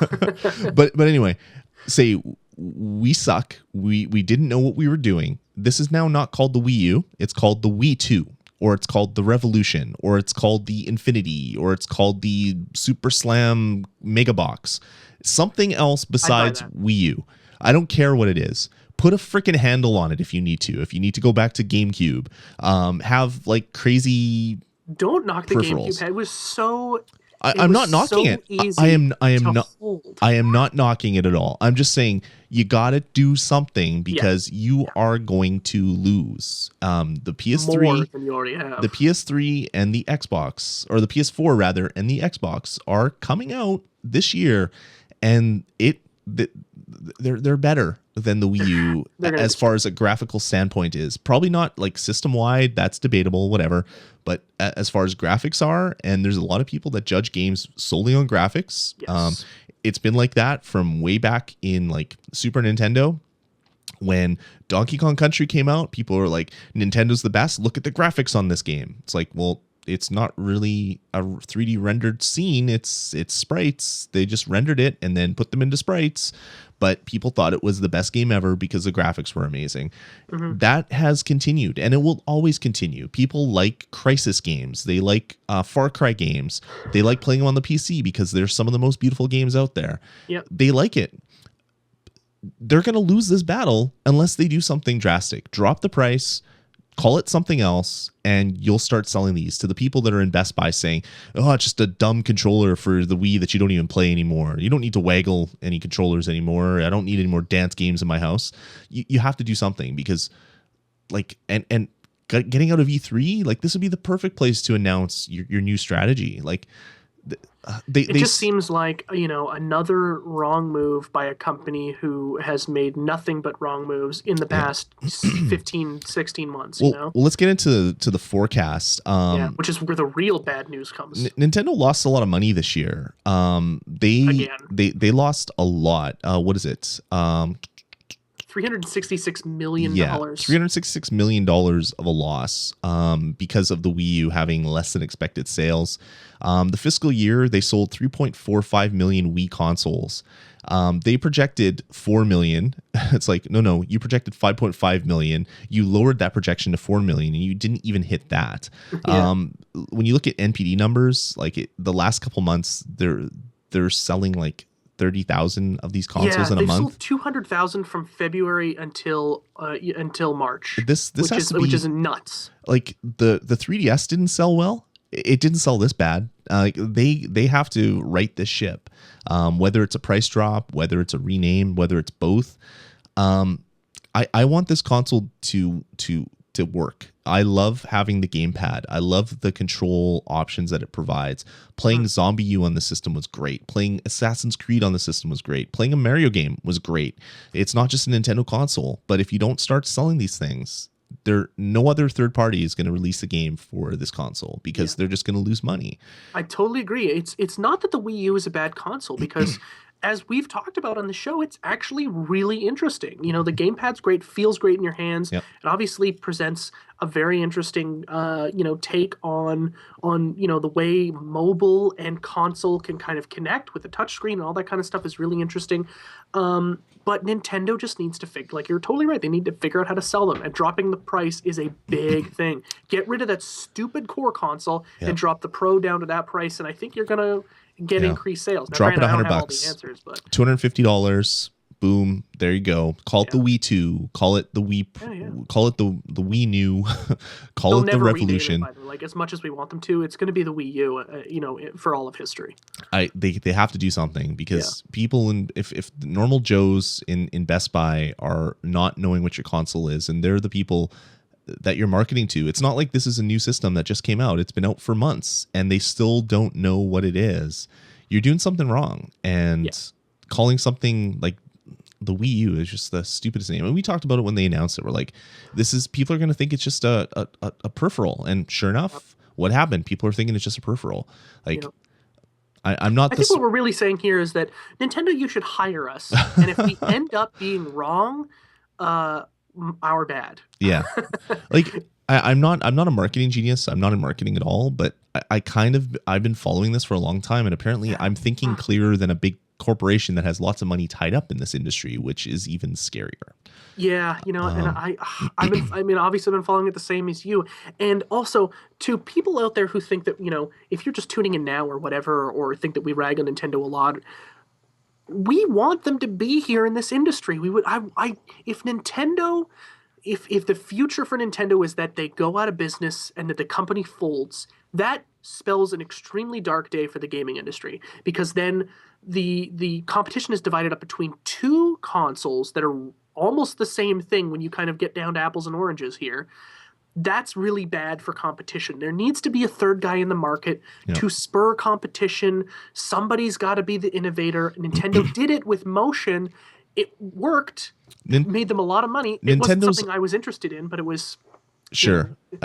Sorry to interrupt you. Nintendo's always been the innovator. Any change in this industry has been Nintendo. Like analog sticks, rumble packs, touch screens, motion control, like everything that has made this industry better has been Nintendo. Like they're the true innovators. They're the ones that throw millions and millions and millions of dollars into R&D and are willing to throw things at the wall and see what sticks. And without Nintendo in this industry, it's going to be a very sad place. Yeah, absolutely. And if anyone out there says, well, what about Sony? Sony did two things. Optical disc and now the share button. and do you know what's even funnier is the optical disc that Sony did for the first PlayStation was actually a Nintendo project. Nintendo was partnering with Sony, and those partnerships broke down. So Sony said, fine, I'm taking this box and releasing it anyway. And that's what the PlayStation became. It was supposed to be the Super Nintendo CD unit. Originally when they were first working on it. So like Nintendo's the innovator in this industry. Everybody else plays catch up, and like look at the PlayStation 3 when it came out, it had motion control because the Wii was announced and it was this big thing. The DualShock controller became the DualShock controller with motion control in it. Like very Me Too, reactionary, knee-jerk kind of stuff. Because that's what Nintendo does. Without Nintendo in this industry, it's going to be a very sad place. But if they don't correct me if I'm wrong, but they were also, I think they were the first with a wireless gamepad for a console with the Wavebird. The Wavebird. Right? Other people, it wasn't the first. Other people had tried it, but Wavebird was really the first one that to be successful. That worked. That like the other ones weren't. It's not they were successful. It worked. I've tried a lot of the other wireless controllers, like leading up to when the Wavebird came out. PlayStation 1 wireless stuff from like Nyko and other like Brand X kind of accessory manufacturers, and they're always terrible. And then the Wavebird came out and it's like, holy crap, this actually works, and it works just as good as a wired controller. Heavy as a son of a bitch though. Oh yeah, it didn't have rumble. That was the only setback on it was it. I'm sure if it had rumble, the thing would snap your bones because it was so damn heavy. It was great. Like this industry is a better place because of Nintendo. Like from when you look at gameplay, like some of the biggest leaps in different genres and different gameplay possibilities have been Nintendo franchises. Some of the most creative games ever made. Mario Galaxy, for instance, is a game that I don't think anybody else could make but Nintendo. And they did it, and they made it really well. So I want Nintendo to be in this world, because. Granted, I don't play a lot of Nintendo games anymore, but the competition that they represent and the ideas that they represent is more important to me than sometimes playing their games, you know? And they've got a big hill to climb here, and I really hope they can do it. Mm-hmm. But it doesn't seem like they understand how bad this situation is. Or, granted, I'm sure that there are a lot of people at the top of Nintendo World headquarters in Japan who are just running around ready to jump out a window.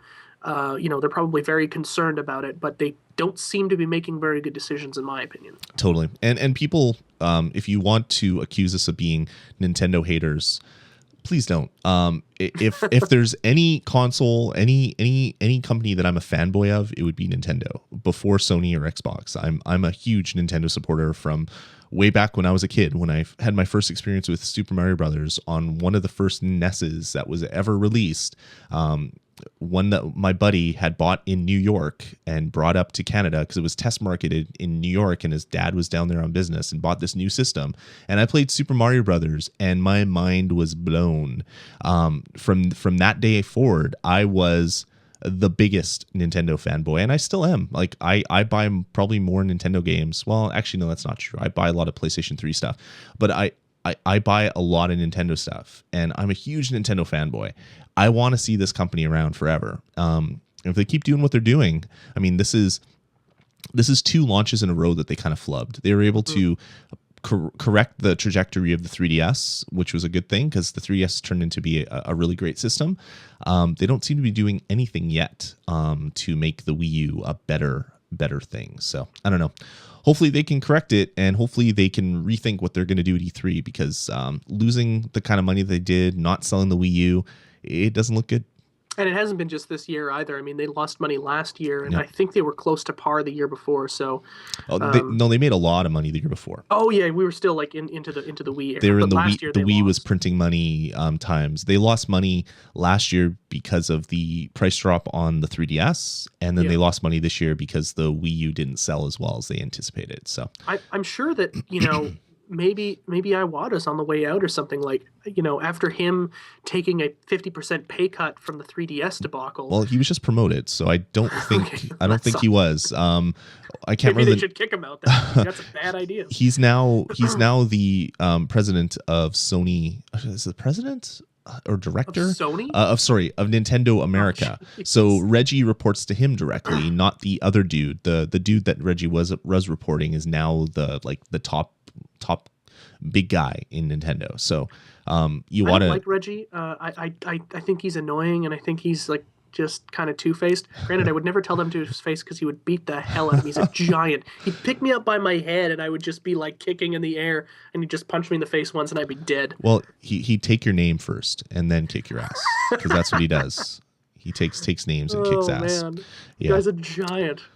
Whatever. The only reason people applaud when he's on stage is because they're afraid he's going to beat the hell out of them if they don't. No, they're just afraid that he's going to look at them, because that look will make your eyes pop. Is what it does. He's just a couple of big guys, hired goons, come in and pull you out of the crowd. That guy wasn't clapping. Get him.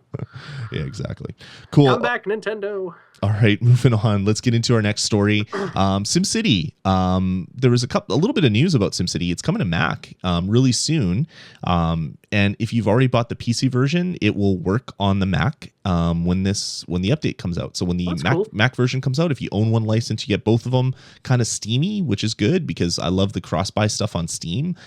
Really good to see Origin do that. EA do that with their Origin product. They just came out with a SimCity version 2, which fixed a whole pile of bugs. It's actually playable now. You can play on cheetah mode. A lot of the things where roads weren't working properly, and there was like pile-ups of cars on roads, so people couldn't get around your city. A lot of that stuff was fixed. And then this update reduced a lot of people to crying puddles of tears because other things that were worse started appearing in their SimCity. I like that you used the word steamy when you were talking about the crossplay thing, because that kind of defines this game as a turd, really. It's a steaming pile. Yeah. You know what? It's unfortunate because this game, I think, presents some really interesting gameplay mechanics. I want to play it so bad.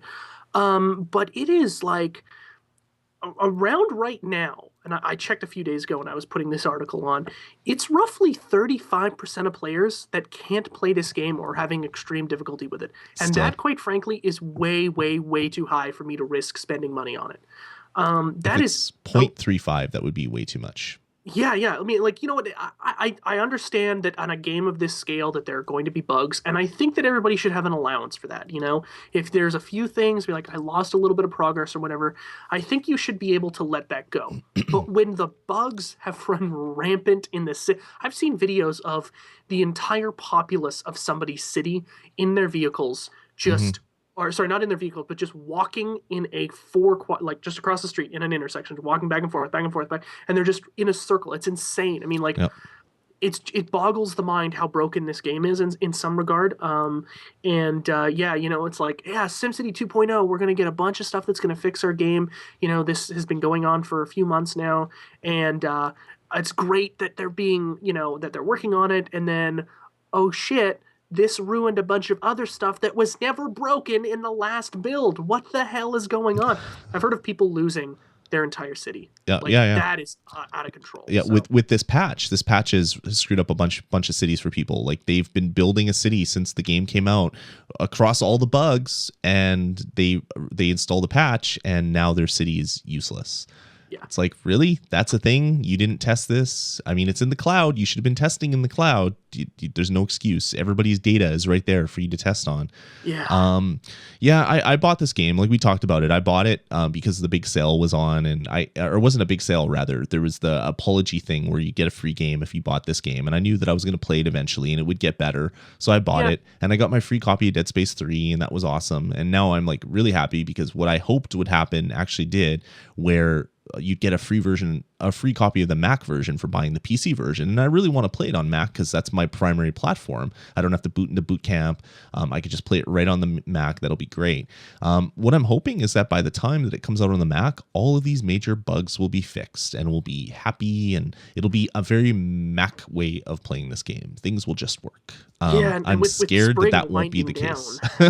Yeah, I'm a little bit nervous about that as well too. I mean, with spring winding down, the game is set to launch any week now. I know that there are a lot of people who it's in want to play June, actually. It's coming out in June 11th, I believe. So just before summer, they got lucky. Yep. That tentative date of spring 2013 actually kind of couple months to fix their massive sewage spewing problems that this patch created. So it's too bad, because I mean, I really have a great feeling that there's a great game underneath all of that crap, and one that I really, really want to play, but it's not worth. I mean, quite frankly, I can't play it on my Mac anyway because I just don't have the processing power to run it. But it's something I do want to pick up. So fix it, please. Hurry. I want to play your game. Yeah, maybe you'll be able to play it on something that's in our next story. Microsoft this week announced that the next Xbox will be revealed on May 21st. Yeah. So cutting it close. Yeah, it's coming. May 21st, 10 a.m.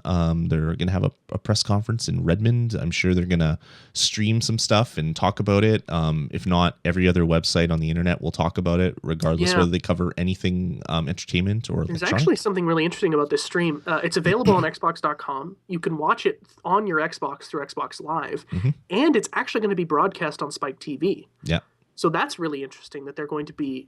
I mean, like, here's a Nintendo. Take a lesson from these guys. I mean, they are broadcasting the announcement of their stupid next console, whatever it is, on TV. Yep. Obviously, E3. Like, come on, man, just get it together. But I mean, this is going to be the announcement that we've waited, pretty much for the last 5 months or so after the announcement of the PS4. Everybody's like, okay, so they're going to do it in a couple weeks or something, and nothing happened. It seems a little bit late, quite frankly. I mean, they're essentially a month and a few days away from E3 at that point. But better late than never. Yeah, from what I've heard, some rumors coming out is that they're just going to be showing off the hardware. They're going to be talking about it and maybe showing some sizzle reels. They're really not going to show any gameplay. They're going to save that for E3. So they're going to get the big console announcement out of the way so that they can spend an hour just blowing everybody's mind with gameplay from all the new games that are going to be coming out. So it wouldn't surprise me if they do the same thing that Sony did. Like, here's the controller. If it's any different, we're not going to show you what it looks like. You'll see that. We're not going to announce the price. Prometheus in the chat room just asked if we think that Microsoft will try to sell the new Xbox in Japan. I think it'll be for sale, but nobody's going to buy it. Yeah, I think what Microsoft's going to do with this console is they're gonna target it at the set-top box crowd. So it's going to be, this is your set-top box, but look at these awesome games you can play on it. They really want to get into everybody's living room, and they're going to sell it in Japan because of that. It's like you can stream everything on this box. They really got to change it so you don't have to pay for a gold account to watch Netflix or other streaming services you might have access to, because that is just stupid. Yeah. And if they can do that, maybe they'll win the set-top box wars. Yeah, right now it's a big fight for anybody who has HDMI slot 1 on your TV has one in your living room. That's obviously the one that you're going to most of the time. And if Xbox or Sony can get that, then that's a pretty good assurance that that device is going to be used quite often. Yep. I think that's the race in every living room is let's get HDMI 1. The ironic thing is the winner right now is the Apple TV, which is just a hobby for Apple. So who knows what Apple's going to have to say about that, because tough to beat a $99 box that gives you access to a ton of great content and a ton of free stuff that's already available. Exactly. Like they're competing with something that's pretty damn cool. So I really would love to have my console as my set-top box. I mean, I have Apple TVs now because they're convenient. I can get Netflix. I can do AirPlay from my iPad to them. It's really, really great. But I'd rather have like my gaming console there as well, so I don't have to be like on this like entertainment box, Apple entertainment box. I can instead be on my big console.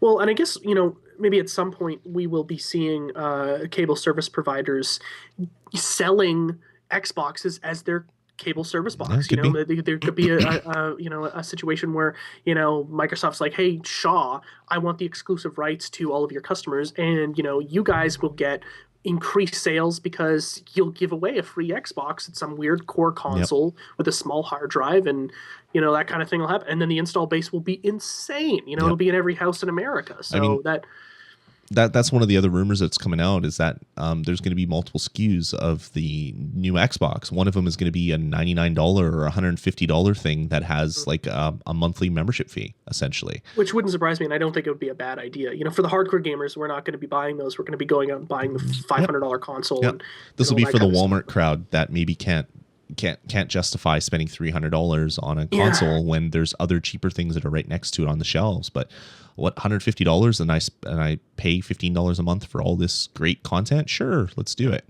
And then you'll see on the box for that, it'll say like plays Netflix and Hulu or whatever in the States. These little kind of tags that every mom in America is going to see and say, oh yeah, I watch Netflix, and like that box plays it. Okay, great, it's $100 and my kids can play games too. Sounds cool. Where do I sign up? So exactly. I think this is going to be a very interesting console race between Sony and Microsoft. I'm very excited to see what Microsoft does in trying to win that space of your living room and be that dominant box. But I'm really excited for it because I'm a big Xbox fan right now, obviously. But if that always online thing is true, man, I really don't know if I'll buy it. According to one of our big listeners, Trevor, YOLO YOLO hot dog pizza boy has said that it's gonna suck and the PS4 will be better. So yeah, I forgot about that. I put in the show notes. So when the announcement came out, Trevor on Twitter, he's probably going to listen to this in a podcast form. He was saying he's like, oh, it's going to suck, and PS4 is going to be better. I'm like, we haven't got any information about it. I don't know how the hell he's obviously just trying to get us. So I put in the show notes. I put next Xbox revealed May 21st in a bonus stage exclusive. Trevor already says it'll suck and the PS4 will be better. I had to put that in for him. He's unfortunately not with us live tonight, so hopefully he listens to this podcast and then gets at us on Twitter later. Yeah, that'll be fun. All right, moving on. Do you know the company Activision? They're pretty big, eh? Yeah, you know what? The name sounds familiar. What do they do? Everything? Yeah, they have that logo with rainbows, and they make a game called Crackpots and River Raid on the Atari 2600. Yeah. Apparently, when you get as big as Activision, you can't keep anything under wraps. No. Everything that they do nowadays gets leaked like weeks or months before they're actually announced. And the same thing happened this week that made Jeff really happy. So why don't you tell people about it, Jeff? Yeah, so I like that you let in with that made Jeff really happy. Like I'm just sitting here all giddy and jumping. You are. Newsflash, people, a new Call of Duty is coming out this year. Okay, I was just finishing waiting for applause. And the fanfare to die down because I know everybody's so excited. But there's been rumors afoot recently, and if you've heard the bonus stage in the last few weeks, I did address some of them from a video by the YouTuber by the name of Drifter, who did this really great breakdown of some facts that he had been given from an inside source, a guy that he says works at Activision and works in Infinity Ward, basically. And the rumor is that the new Call of Duty game is going to be Call of Duty Ghosts. They're not going to be doing Modern Warfare 4. And just a few days ago, on a website called Tesco Direct, which is essentially the European Walmart, if I understand correctly. It's a very big box retail store. The box art came out on their site so that you can put a pre-order down. And it happens often where, people will jump the gun. It has been since taken down, so you can't see it anymore, but it's basically like a guy with a, army helmet that is kind of covering his eyes. Doesn't say anything about the game or anything like that, but it says Call of Duty Ghosts. It's got a PS3 version, Xbox 360 version. A lot of people are thinking that it's going to be, this is true, this isn't a hack, because actually a leaked promo from Target also collaborates this information.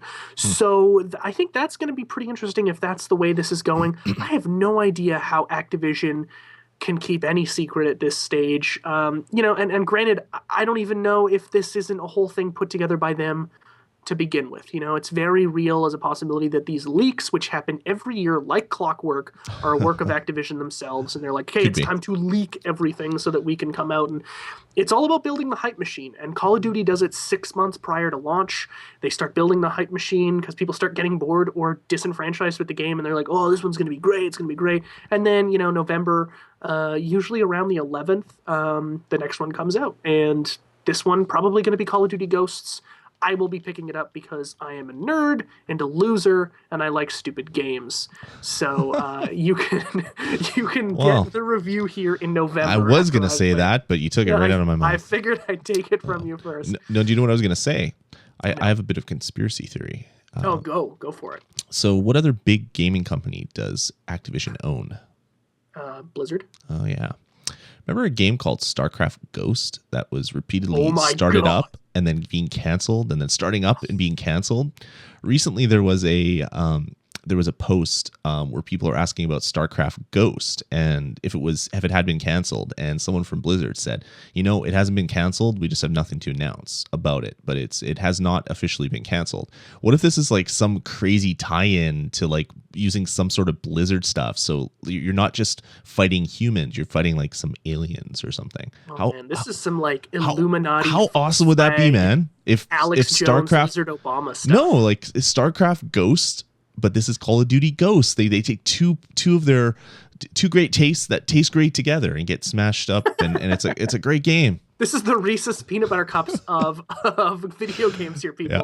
Okay. Bonus stage exclusive. Obviously, I'm joking and being a bit facetious, but how awesome would that be? I don't think it would be awesome. I think it would kind of suck, actually. I think it would be awesome because it might actually be Call of Duty I would play. Yeah. Wah, wah. Anyway, moving on. Let's get to the rest of the stories.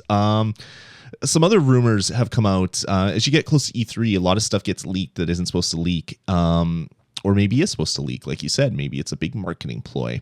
There was a leak about Scribblenauts. So you like Scribblenauts, right, Jeff? It's a game that you've played and dig. I have played it. I liked it, but it's not something I would go out and buy. I played it at your place on the Wii U. I think it's a really interesting game. It's kind of been done though, right?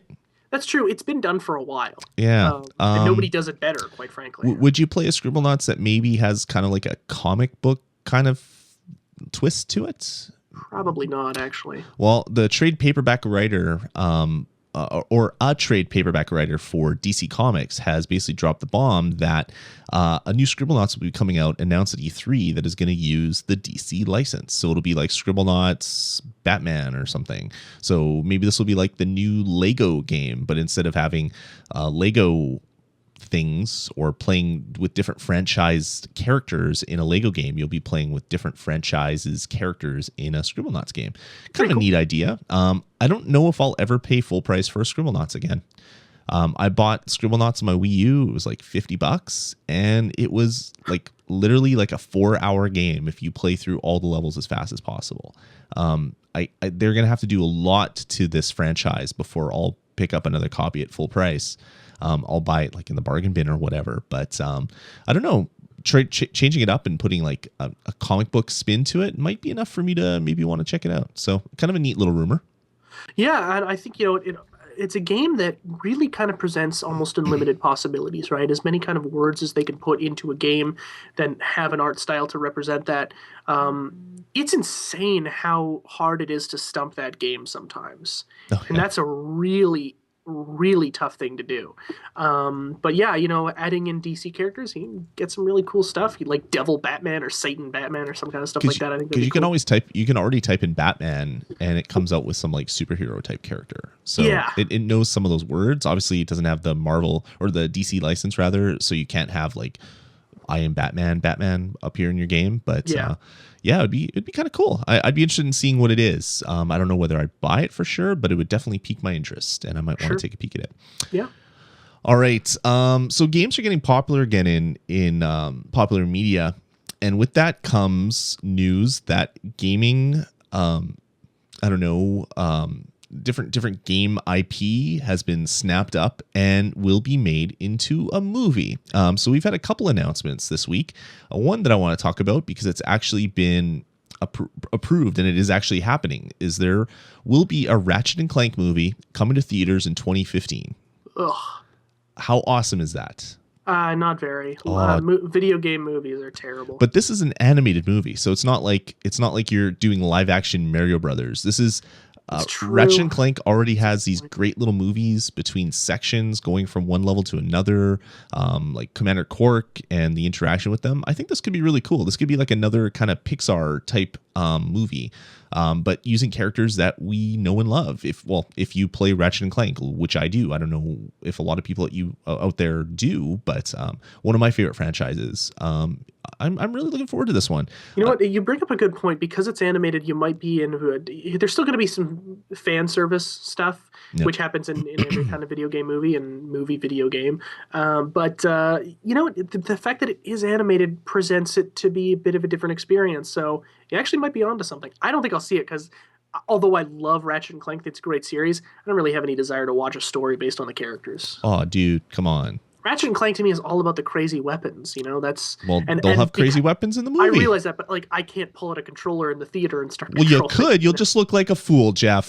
You will look like a fool. Wow, that escalated quickly there, Lloyd. You didn't have to get so mad. Yeah, sorry. It's all the scotch I've been drinking while we're doing it. I'm getting Anchorman surly over here. All right, moving on.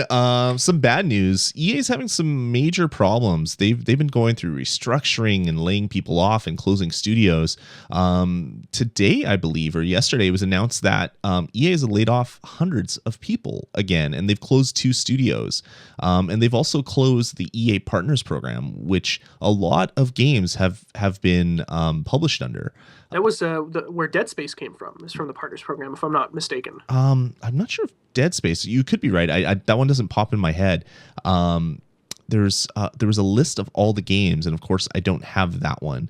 But there's been some huge games that were under EA Partners Program. Oh yeah, Crysis, Bulletstorm, a bunch of other ones. There was one of the PopCat studios was closed. The Dublin studio closed last year. Yeah, there's been so many layoffs. Makes me wonder what's happening in EA. Like they used to be the juggernaut, and then Activision kind of took over, and now EA is having some growing pains, and I guess they want to get back and be the juggernaut again. But EA is still big, but only in certain kind of aspects, right? I mean, like their sports thing, pretty much unparalleled in sports. 2K obviously has some really great sports franchises, but on a yearly basis, EA churns out more sports games. Yep. But when it comes to them being like a big juggernaut, they develop a lot of stuff. They publish a lot of stuff, but a lot of their games that they publish tend to make not as much as they thought. Only a few games really kind of make that stratosphere. Madden is one of them. NHL's a really great franchise. Battlefield's a really great franchise. And then after that, they take a lot of risks on games like Mirror's Edge, which was a fantastic game and it made no money. So they're taking a lot of losses all over the place. Yep. And I think this restructuring is like, as much as people may hate the battle, like, oh, it's Battlefield, it's a shooter, it makes EA money, and when EA makes money, they can put some of that into other lesser-known titles, and they can bring us a Dead Space or bring us a Mirror's Edge, Totally. I found the list that I was looking for. So great. the Partners Program was basically made when EA was publishing stuff from BioWare. So things like Mass Effect and Dragon Age, the Partners Program kind of spun out because of publishing agreements that were made there. And some of the biggest games that came out on Partners Program, Rock Band, Valve's Orange Box and Left 4 Dead, Brutal Legend, Shadows of the Damned, Bulletstorm, and then some flops, of course, like APB and Hellgate London and some other stuff.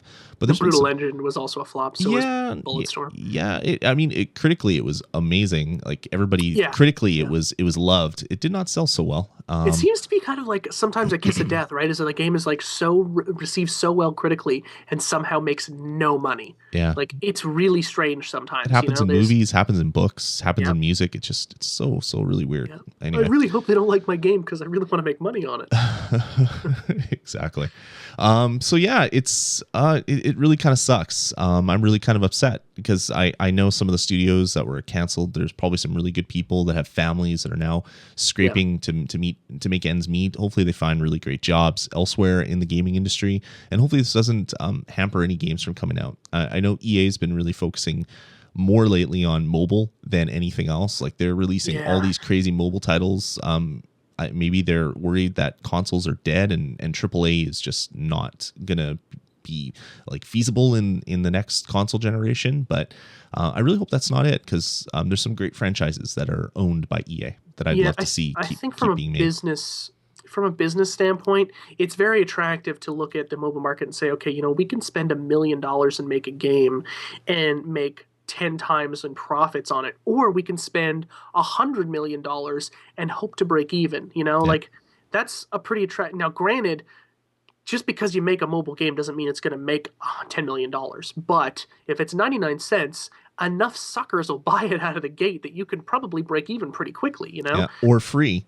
And then they sell you in-app currency which is you're basically buying stuff constantly over and over again that you don't get to keep in person. Simpsons is probably a pretty. I wouldn't say it took them a long time to build, because obviously they're working on a game platform that's already been established and made in other games, but they're constantly adding stuff and they're paying people to do that. But people are buying donuts, like the $99 donut option in the store wouldn't exist if somebody hasn't been buying it. Exactly. Yeah. And it wasn't me. Frightening to me. It wasn't me. Yeah. I've admitted to buying donuts, but I did not buy $99 worth. I'm not that crazy. Just like what kind of a mindset do you have to be in to be like, man, instead of playing Tomb Raider, I'm going to buy 99 donuts for Simpsons Tapped Out. It's what? This is the casual market. $99 worth of donuts. Maybe they don't like the AAA titles. Maybe this is the game that they love, right?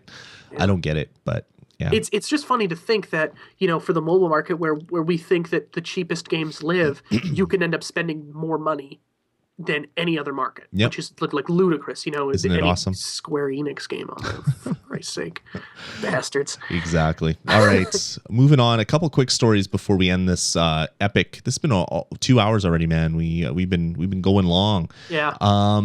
First up is Twin Galaxies is back up and accepting score submissions. So if you don't know, Twin Galaxies is they're just a nonprofit organization that exists only to basically validate high scoring records for like the Guinness Book. They keep their own records or whatever, but they also submit some of them to the Guinness Book and yada yada. So when you see people that have like a record in Pac-Man, Twin Galaxies is the organization that is either there while the event is taking place, or they're going over VHS tapes or DVDs of this video content.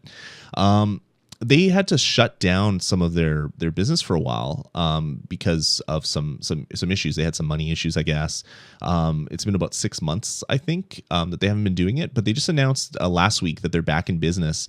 But they're changing things up a little bit. It's not going to be free now. So if you want to send them video to be basically watched to validate your high score, it's going to be $25. Per submission, $60 for 3 submissions, $75 for 5 submissions. And there's also pay by the hour type stuff as well. So it can get pretty complex, but pretty cool. I mean, can you imagine sitting there for 12 hours watching someone play like Donkey Kong? Like, to me, that is not fun at all. I love that this service exists, and I'm glad that they're back up. And hopefully the dollar submissions will be people that are less trying to fake it, because let's make a video and let's Photoshop the same scene over and over and over again and then put it on a DVD and send it in. They're gonna have to pay money now to do that kind of crap. Yeah, and the notoriety that it gets, probably won't be as significant. Mm-hmm. The great thing about Twin Galaxies, I'm going to assume that a lot of people, have seen King of Kong. King of Kong, Fistful of Quarters. If you haven't, go watch it, because it actually has a really nice little section in the movie about Twin Galaxies as an entity, and Walter Day, who's has been described in every source of media as the nicest man on the planet.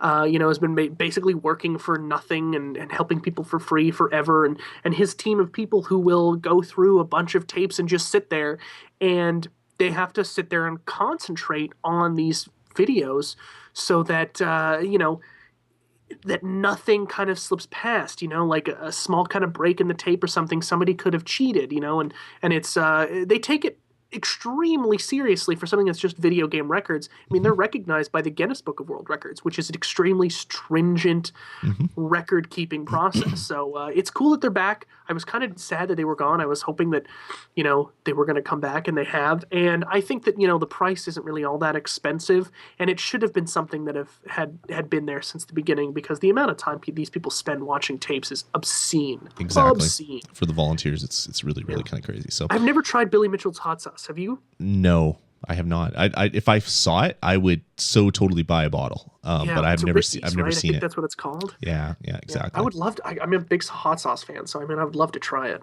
Yeah, order some and get a bottle for me, and I'll pay you for it.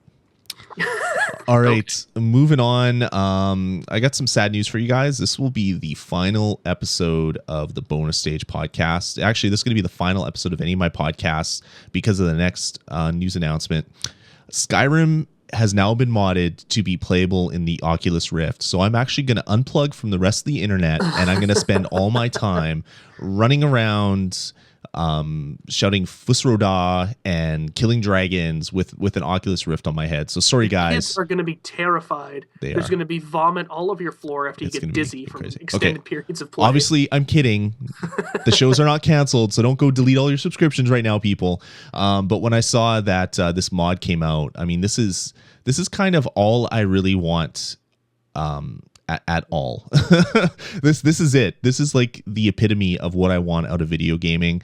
I want an Oculus Rift, and I want Skyrim running on a PC, and I want to just wander around in first person, but really true first person with head tracking. The fact that this exists right now makes me really sad that I didn't kickstart the Oculus Rift, because I was going to do it just to get a development unit, even though I knew I wasn't going to make any games. I was going to be one of those jerks that was going to have one of these toys. Yeah, and then you could download all these mods and play forever. Yeah, but I can't wait until the full retail release of the Oculus Rift comes out. I will buy it. Hopefully, it will support the Mac version of all of the games. There's Mac support with the dev unit right now.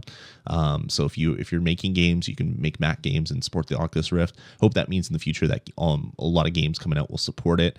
But just the fact that they've already modded Skyrim to support it just makes me all sorts of happy. Apparently, you can actually buy the developer kit for $300. You can't buy it anymore. You could. That was the Kickstarter price. Gotcha. I think if you enter the development program, you can pay whatever that is and get units, but but they're still sending out the backers units. So I don't think they have enough for anybody to just come off the street and buy They one. made like $2.5 million on that Kickstarter, right? Like it was a big one. Yeah. It was more than 2 million for sure. I can't remember exactly how much it was, but yeah, it was a lot of money, and a lot of developers are really excited for this. So yeah. Anyway, sorry to scare you guys, but yeah, Skyrim on the Oculus Rift that's as close to like the Star Trek kind of holodeck experience that everybody's been looking for. Wait, did you ever go to the air show in Winnipeg back when they used to have it? Yeah, and all the VR stuff that they had. Yeah. Yeah, I remember playing that as a kid. And the just Dactyl Nightmare or whatever it was called, where you're shooting the pterodactyls. How cool was that, man? There was actually a deathmatch one where I was shooting my brother who was on the other side. Yeah, and they put you in this like, you're on this platform and there's like a bunch of bars around. Yeah. I remember and you had this having, like 70-pound helmet on your head. Yeah, like my neck hurt. You could only play 10 minutes at a time. Yeah. I remember my neck hurting so bad, having such a headache that I kind of just like slept through the rest of the, even F-18 fighters are screaming overhead and I'm like, I'm tired, my head hurts. It was just an awful experience. I'm glad that it's different now and that people aren't dying. I love that experience. I remember there used to be a computer show in Winnipeg back before computers were like everywhere and you had 7 on you at all times. And a couple years in a row, they had the Dactyl Nightmare set up.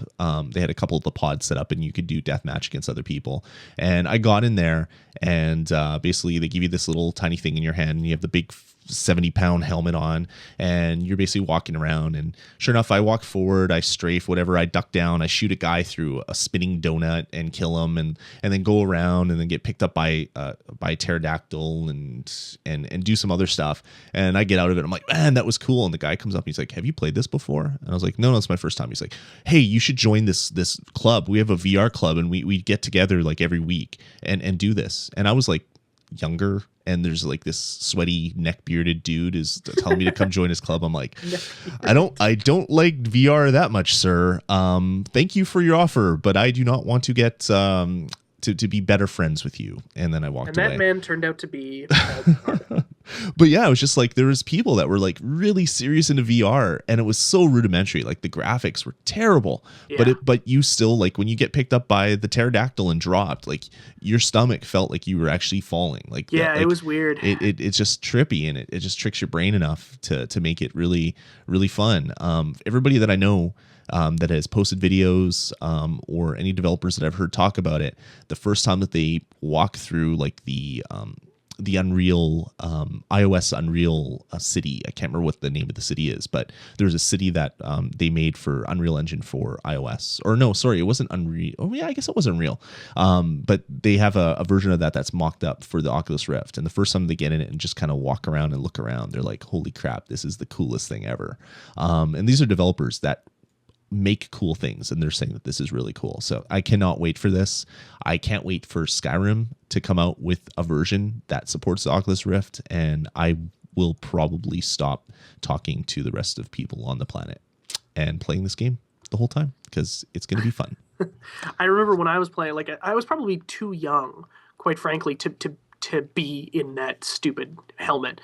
I remember feeling really weird about, like, I don't know where my feet are, and like looking like I was always put, because you had a gun in your hand as well too, which was the controller. It shot like ping pong balls looking things. yeah, totally. Yeah, they were like just like white like ping pong balls. And I remember looking underneath the helmet just to be like, okay, I'm still standing on this platform. Like I was really afraid that I was gonna fall off of it because it was just so.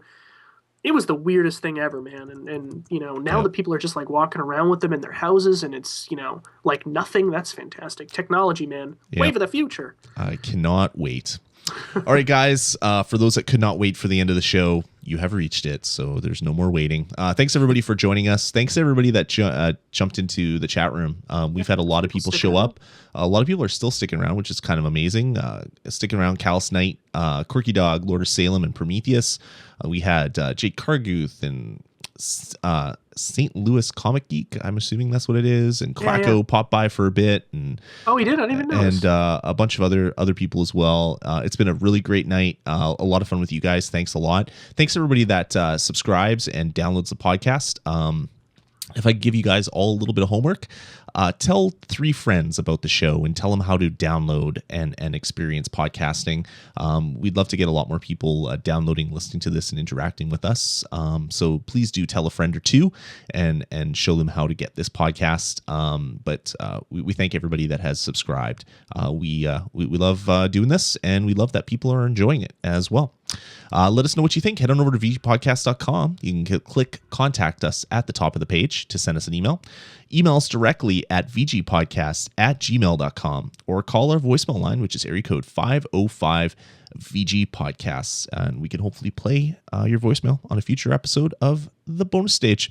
Thanks again, Jeff, for joining me for yet another bonus stage, man. This is a good time. A lot of great talks. Always good to be here. We did like 2.5 hours for this show. Yeah, a lot of chatting. Yep.